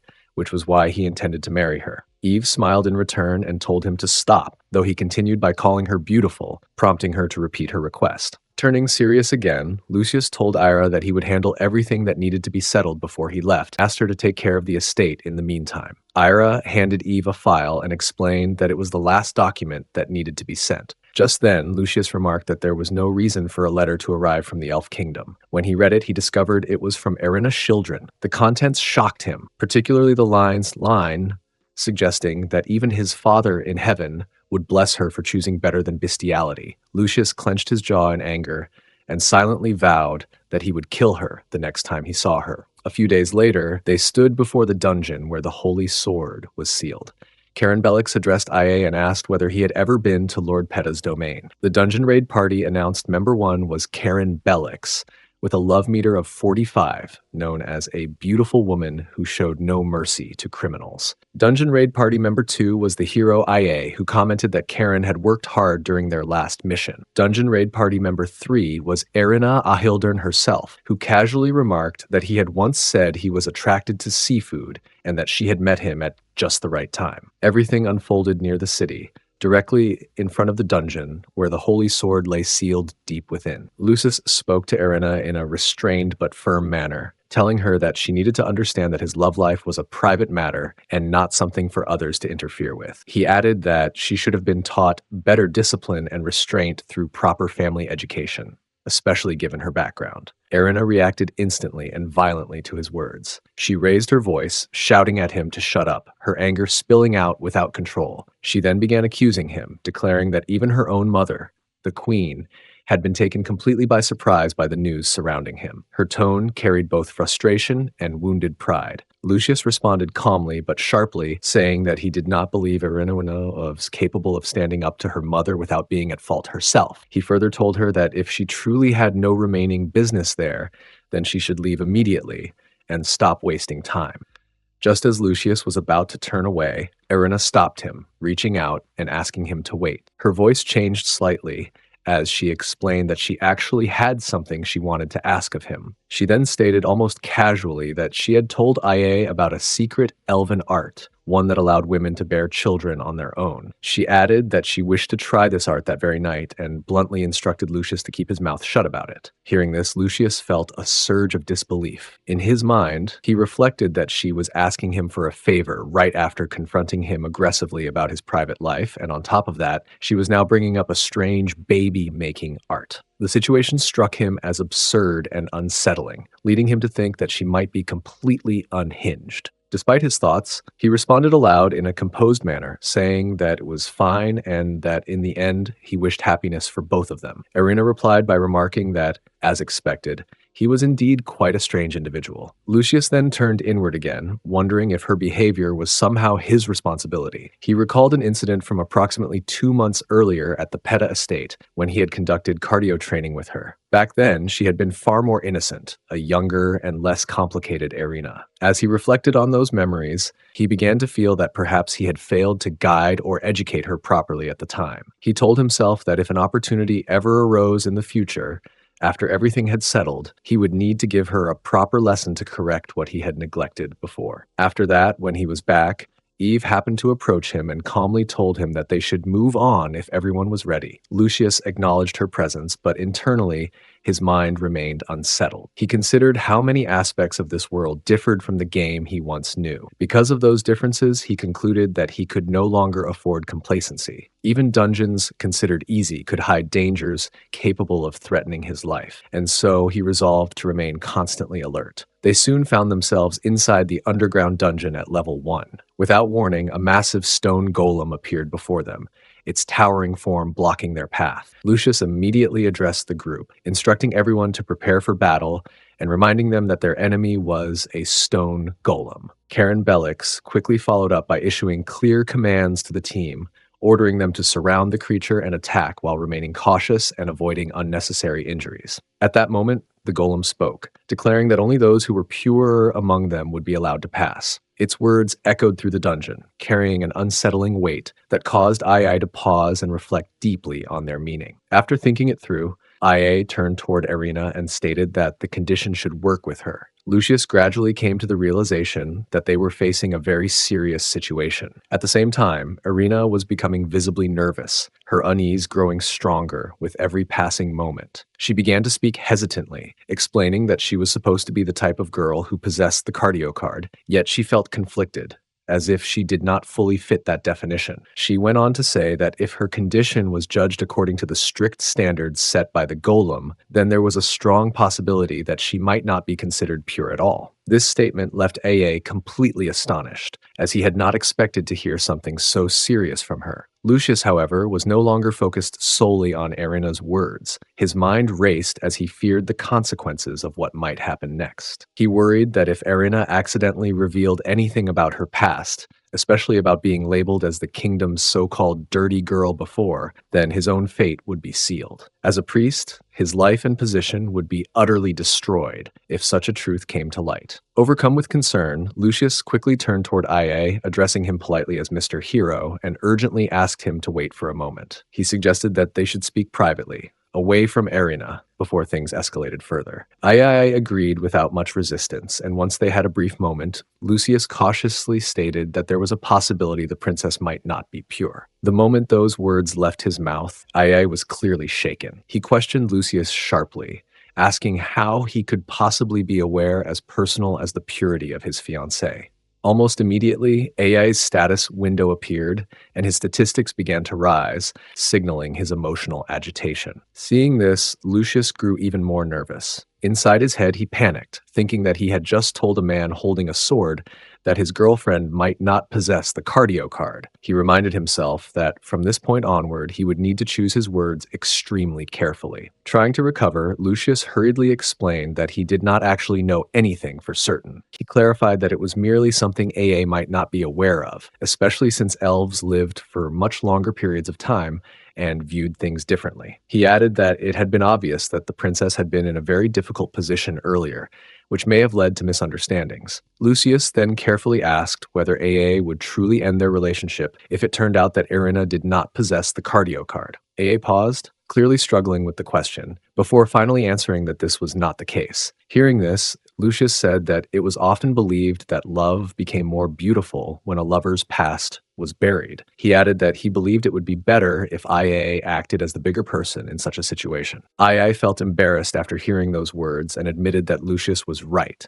He acknowledged that he had reacted too hastily. Lucius once again addressed him respectfully as Mr. Hero and asked whether he would now like to take a step toward the golem. The golem then spoke, declaring that only someone who was pure had the right to open the door. At that moment, Erina began to cry, overwhelmed by emotion. Her thoughts drifted back to her past, and she reflected on the fact that she had once been a girl who truly possessed the cardio card. Fearing what she might say next, Lucius quickly tried to stop her, urging her to remain silent and not say anything further. II observed that since the door had already opened, they should proceed downward without delay. He began to move forward, and Erina followed closely behind him. At first, he did not respond to her properly, creating an awkward and painful silence between them. After a short while, however, he finally spoke and began to apologize. He admitted that he had formed his own assumptions and made mistakes in judgment. He then told her sincerely that her past was not important to him and that what truly mattered was the fact that he loved her. Hearing these words, Erina became deeply emotional and told him that he was truly a gentleman. Despite this moment of relief, Lucius remained uneasy. In his thoughts, he admitted to himself that the one thing he feared most in this dungeon was not the monsters or the traps, but IA himself. He worried that if Erina let the truth slip and revealed too much, he would inevitably become a disgraced priest. Just then, Karen Bellix called out to Lucius, commenting that he did not look well at all. She suggested that she should have given him some antacids if his stomach was troubling him. Lucius forced a polite expression, nodded, and thanked her, saying that he appreciated her concern. Karen then began searching through her bag, telling him to wait a moment because she was sure the medicine was still inside. As she continued to rummage through her belongings, Lucius thought to himself that he already felt somewhat better, simply because her kindness was so comforting and endearing. Suddenly, as Karen continued searching, her interrogation tool slipped out of her bag and fell onto the floor. Lucius froze in surprise when he saw it and realized that it was nothing more than a vegetable peeler. Unable to hide his shock, he asked her about it. Karen smiled calmly and explained that she kept it with her because there were times when it was necessary to peel skin. She then apologized lightly and admitted that she did not actually have any antacids, after all. Lucius was thinking to himself that there truly was nothing else left in that dungeon that he could be afraid of anymore. In his mind, he reasoned that no matter what happened, they had already reached the point where they were forced to descend further, going down several floors without any real option to turn back. He reflected that the descent itself had been surprisingly smooth, and he silently acknowledged that it was all thanks to IA that they had been able to move downward so easily and without serious trouble. While these thoughts passed through his mind, the golem continued to speak repeatedly, almost obsessively, asking for the door to be opened by a person who was pure. Over and over again, it emphasized the same condition, declaring that only the one who had defeated the pure king held the rightful authority and qualification to open that door. After that stage was passed, they finally reached the place where the weapon capable of defeating Evangeline was said to be located. Step by step, they arrived at the village where the holy sword was present, the very place they had been seeking for so long. Lucius slowly extended his hand toward the sword, saying with determination that he would pull it out, because it was said that only a man was able to use that sword.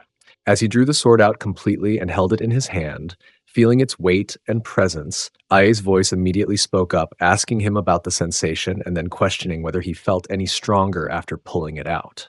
Lucius responded calmly that he did not really feel anything special or different at all, except for a strong sense of hunger that had begun to grow. Hearing this response, Karen Bellick spoke, saying that since they had achieved their objective for now, and a considerable amount of time had already passed, it would be best for them to find a place where they could eat. The structure of the place itself felt strange and unsettling. The large hall in which the holy sword had been kept was connected to 4 separate rooms. These rooms were spaced apart in such a way that anyone inside them would be unable to see the others, completely cut off from one another's view. Inside each room, there was a bed, and in addition to that, there were a large number of restraints present everywhere. The restraints were so numerous that their presence felt excessive and oppressive. Observing this, Lucius commented that if he were to guess the original purpose of that dungeon, then it must have been designed as a prison. Karen Bellix agreed with his assessment, confirming that it really was a prison, and then suggested that they should eat their food in one of the rooms. All of them entered one of the rooms to eat. As this happened,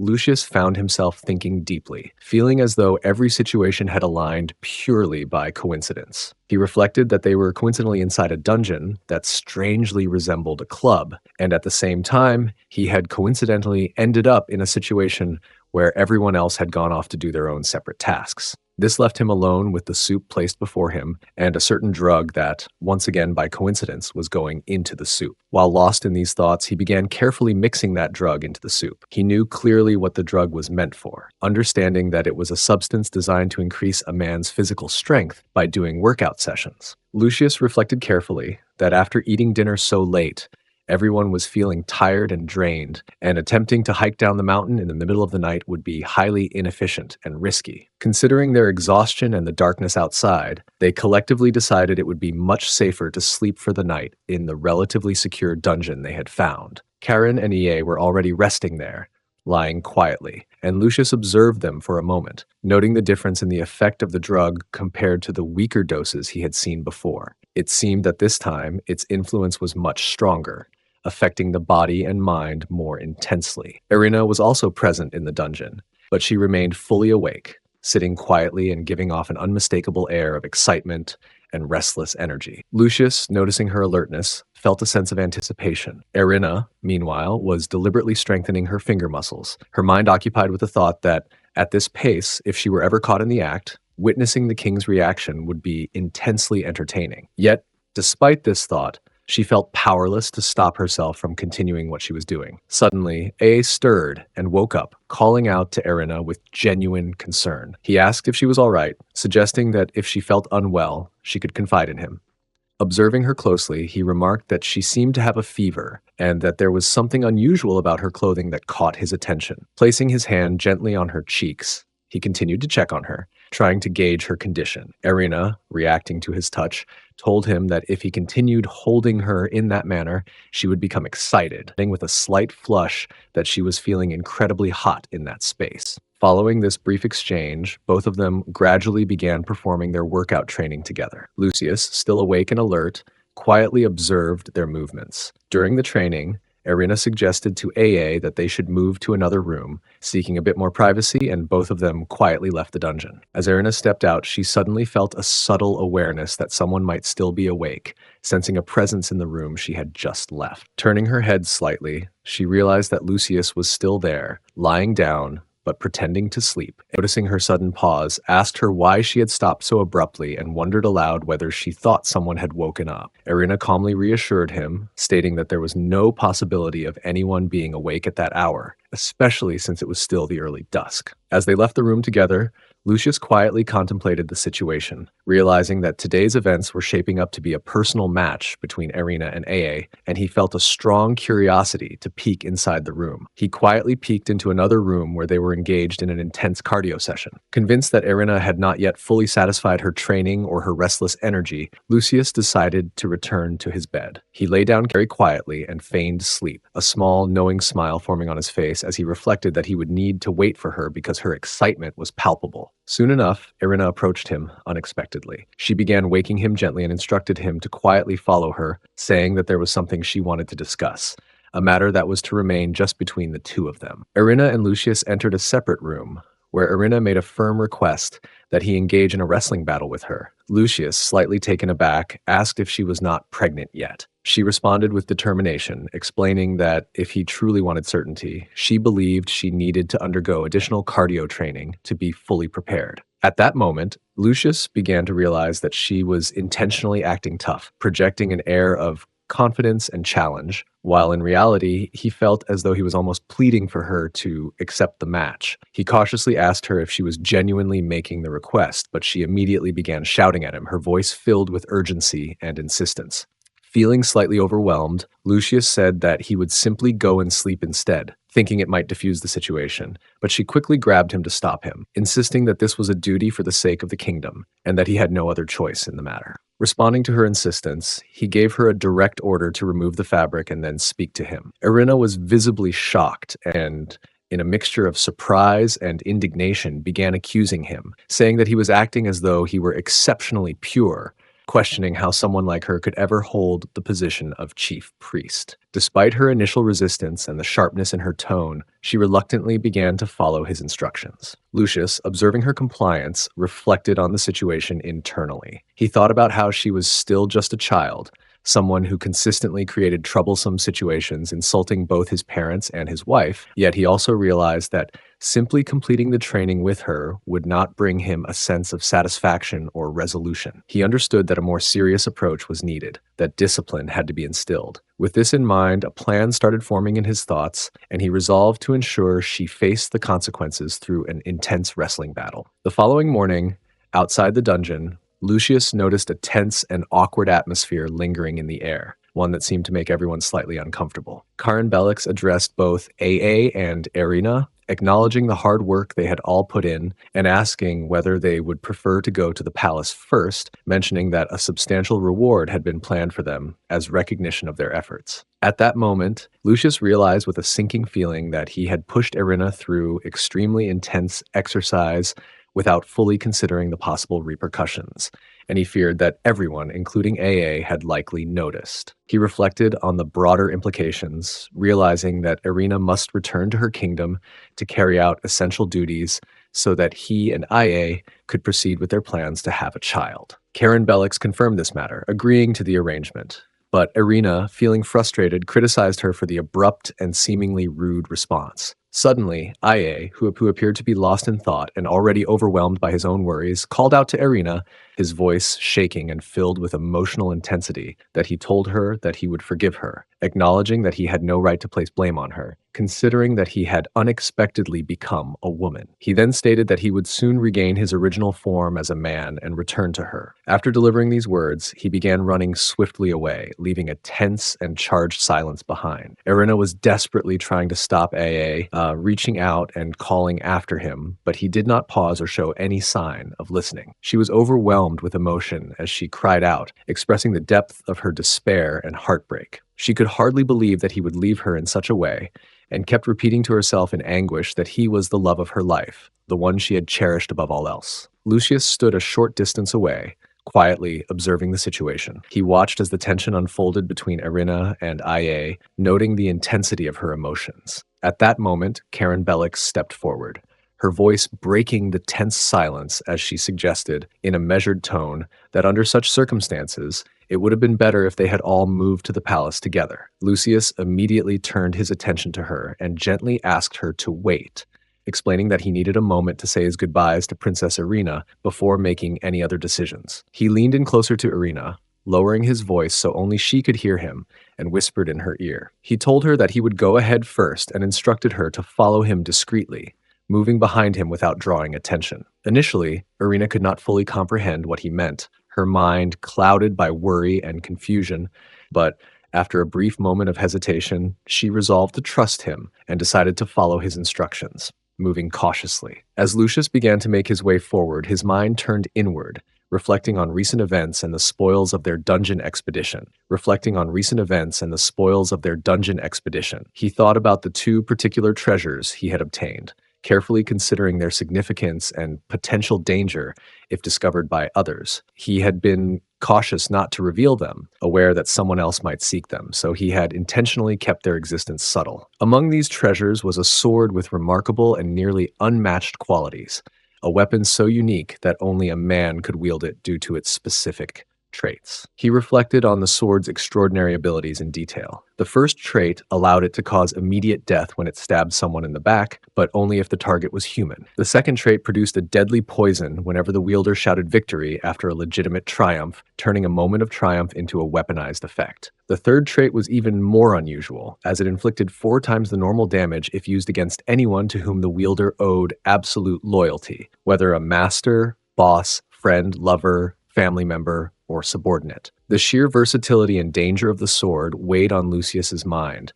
highlighting both the responsibility and the advantage it provided. Suddenly, he noticed Erina hiding cautiously behind a nearby tree, watching him with a mixture of curiosity and caution. Lucius thought to himself that he had unexpectedly obtained a sort of workout slave in her, a person with whom he could train and practice, now that they had finished their dungeon raid earlier than anticipated. He considered that it might be beneficial to engage in some additional training with her, confident that nothing untoward would likely happen at the Peta estate. Though he admitted that there were uncertainties regarding Eve, he felt reassured by Ciare's presence, trusting that she would help maintain order and safety. Meanwhile, at the Peta estate, a bald man named Rubicon Condrix had gathered attention by loudly proclaiming his status. His voice echoed as he declared himself nobility of the North, asserting that he was the son of the Northern Grand Duke, emphasizing his lineage and authority. Eve stood before him, unwavering, and once again questioned his identity, seeking confirmation or explanation. Without hesitation, she launched an attack against him, swinging her sword with precision and intent. Ciare, standing nearby and observing the escalating confrontation, she spoke firmly,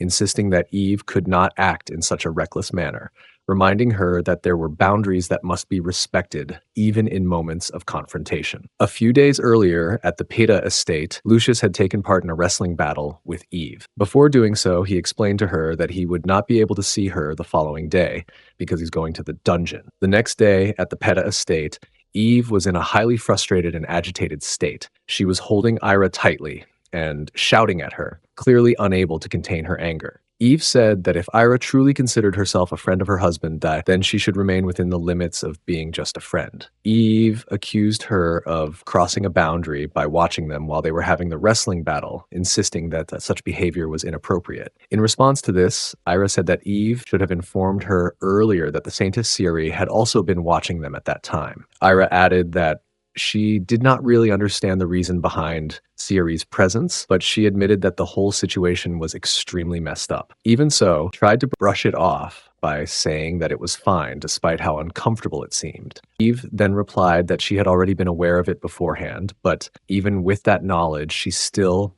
ended up seeing the situation unfold. She then shifted the conversation and asked Ira to tell her specifically what kind of girl Ciare was, saying that she wanted clear details rather than vague explanations. Ira proceeded to explain everything in detail. She reiterated that Ciare and Lucius were childhood friends who had grown up together and shared mutual feelings for each other. Ira added that many people around them believed that this pair was destined to get married one day, and that this expectation had existed for a long time. Upon hearing this, Eve began to think to herself. She reflected that ever since she had appeared in Lucius's life, it looked as though she had snatched him away from Ciare. She then expressed aloud that this made her appear like a strange or even improper woman in the eyes of others. Ira responded by agreeing with her statement, and said that this interpretation was indeed correct from an outside perspective. Eve continued to think deeply, saying that she did not know how she would have reacted if she had been in Ciaree's position. She believed that being in such a place would naturally raise countless questions and doubts. She then imagined a scenario in which her own man brought another girl and married her on the spot.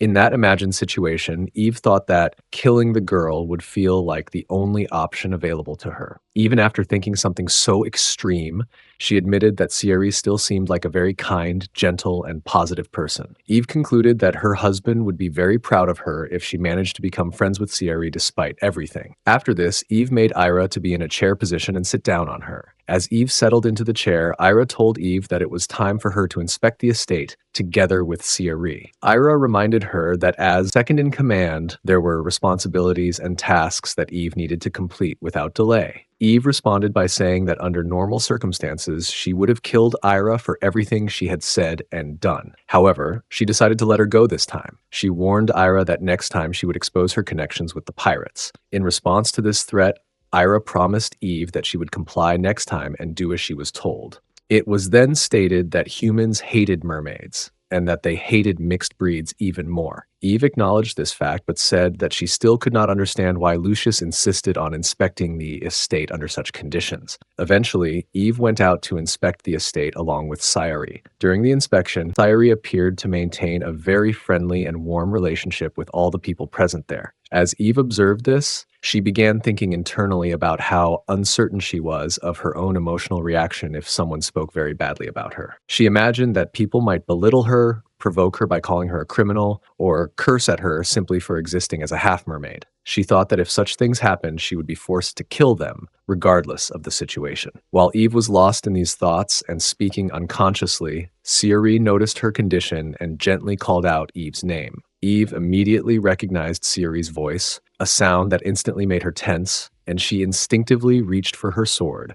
her hand moving toward the hilt as if preparing for a confrontation. However, Ciaree quickly intervened, stopping her just in time and gently admonishing her, reminding Eve that she should not have attempted to unsheath her sword so hastily. Eve quickly apologized, her cheeks tinged with embarrassment, and explained that drawing her sword in such situations had become a habit for her. Ciaree's expression softened into a warm smile as she reassured Eve, speaking in a calm and encouraging tone. She explained that she believed Lord Peta had assigned Eve the task of surveying the state precisely because he thought it would be a beneficial opportunity for her to become acquainted with the other citizens and their daily lives, including their customs and food. Ciaree continued, noting that there was no need for Eve to be so rigid, formal, or anxious about the situation. Although it might seem challenging at the beginning, Ciaree promised that it would gradually become easier if they worked together, and she expressed confidence that Eve would get along well with everyone she met. She concluded by offering her full support and assistance in helping Eve adjust to this responsibility.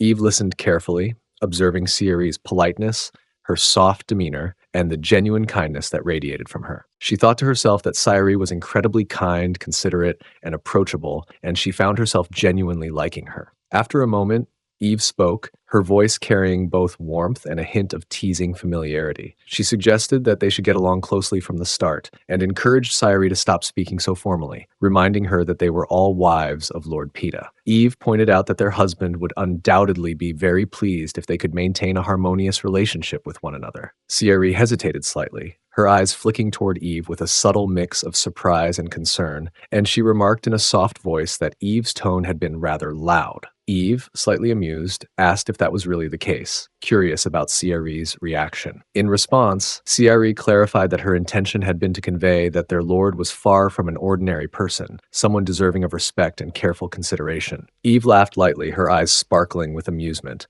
and commented that Ciaree's words were humorous, hitting the mark perfectly and making her feel understood in a unique way. Suddenly, their conversation was interrupted by the sound of hurried footsteps approaching from behind. A soldier appeared, calling out their names urgently. He informed them that a problem had arisen at the border of the state and insisted that they needed to arrive immediately to address the situation. Meanwhile, at the border of the Peta estate, which lay adjacent to the Amur estate, Rubicon Condrix stood firmly with all of his subordinates gathered around him. His voice boomed across the area as he shouted his demands, insisting that the Peta estate's aid appear before them immediately. He commanded that the enemy forces move out of the way and made sure to introduce himself formally, declaring that he was the top commander of the Amur estate and the son of the Northern Grand Duke. Eve, who had arrived at the scene, listened closely and commented on the situation, noting that she had heard rumors suggesting that the Lord's second-in-command might actually be his wife.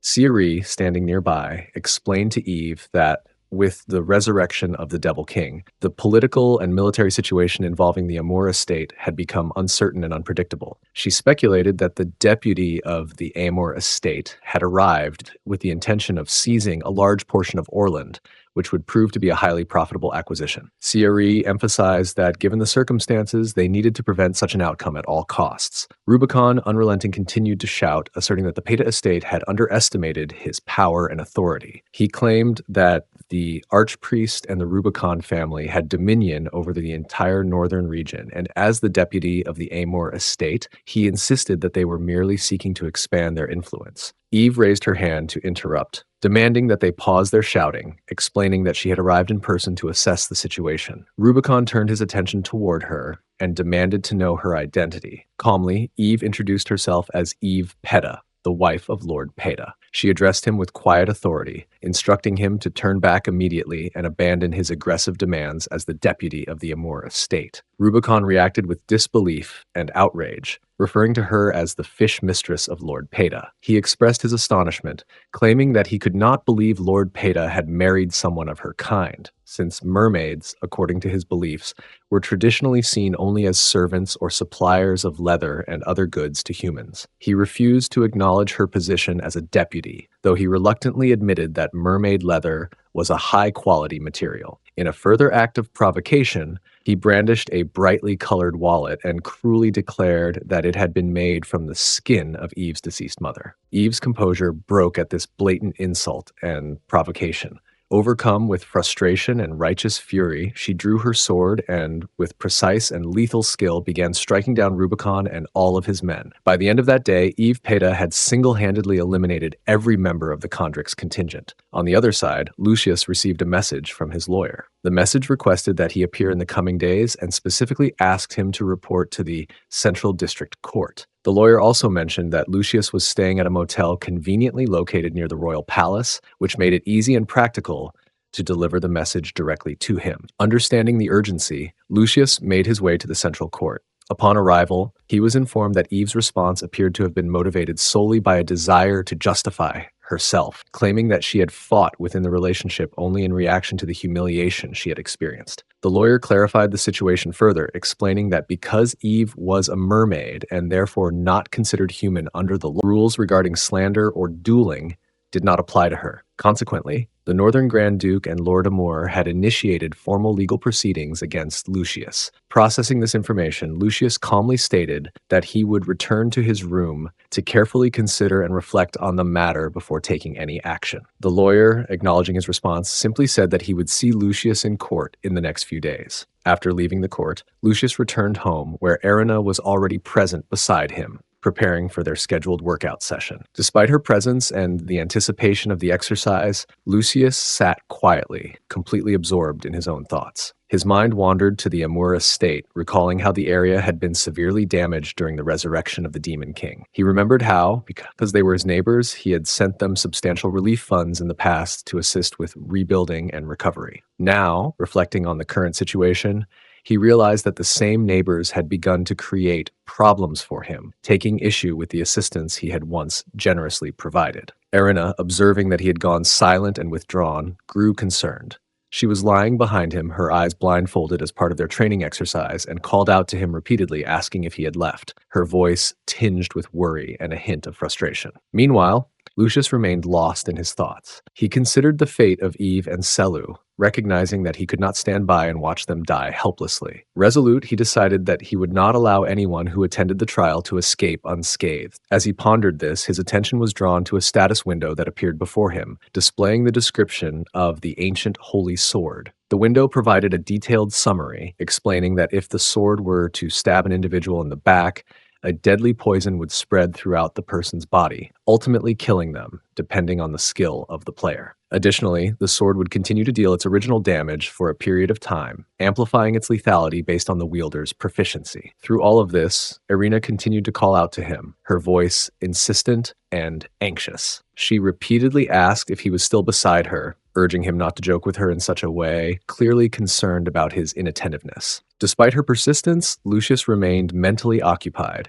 contemplating the matters at hand. Finally, after a brief moment of reflection, he decided to postpone making any immediate decisions about the situation. Resolving to refocus on the present, he agreed to continue with the cardio training session alongside Irina. After completing his training, Lucius decided to go out for a drink, thinking that he needed a moment to organize his thoughts. While drinking, he reflected on the past, recalling how long ago the resurrection of the Demon King monster had caused destruction throughout the entire region. He remembered that the Amur estate, which possessed only limited military forces, had been overwhelmed very quickly. Although he had sent them relief and funds multiple times, the Amur estate continued to insist on requesting even more support. When he eventually declined their requests, tensions began to grow between them. The people of the Amur estate believed that he was ignoring the difficulties faced by their state. Meanwhile, the Northern Grand Duke, who was allied with the Amur estate, had placed his son as the top aide in the residence. Lucius further recalled that Rubicon had attempted to take over his state but was killed after being stabbed. Rubicon had failed in his attempt to plunder the land, and now his daughter was being put on trial so that she could be executed. Lucius thought that they were very clever people, as the verdict to be announced the next day would decide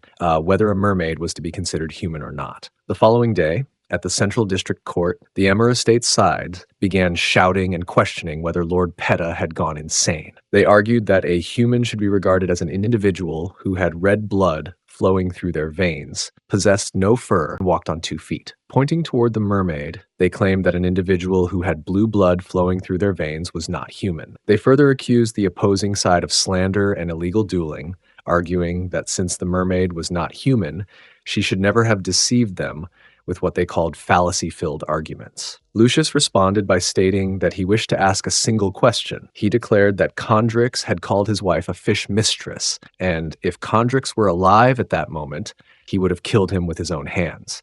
He then questioned whether, if he had killed him, Condrix would have been considered innocent, warning Lucius not to try to fool them with irrelevant questions. He claimed that his son had been murdered because of Lucius's mermaid and accused Lucius of playing word games. He insisted that their land was already surrounded by threats, stating that to the west there were mermaids, to the east were werewolves, and to the north were dracotors. He added that they faced multiple dangers and that both he and his northern soldiers went into battle every day. He demanded that the rest of the audience be asked whether a mermaid who killed a human could truly be considered human. He declared that he did not expect from Lucius and demanded that Lucius hand over his so-called fish mistress who had killed his son. Lucius then summarized the argument by questioning whether the definition presented by the opposing side was truly valid. He repeated their claim that a human must have red blood flowing through their veins, possess no fur, and walk on 2 legs. He pointed out that the son in question did not have red blood flowing through his veins and could not walk on 2 legs, which, by their own definition,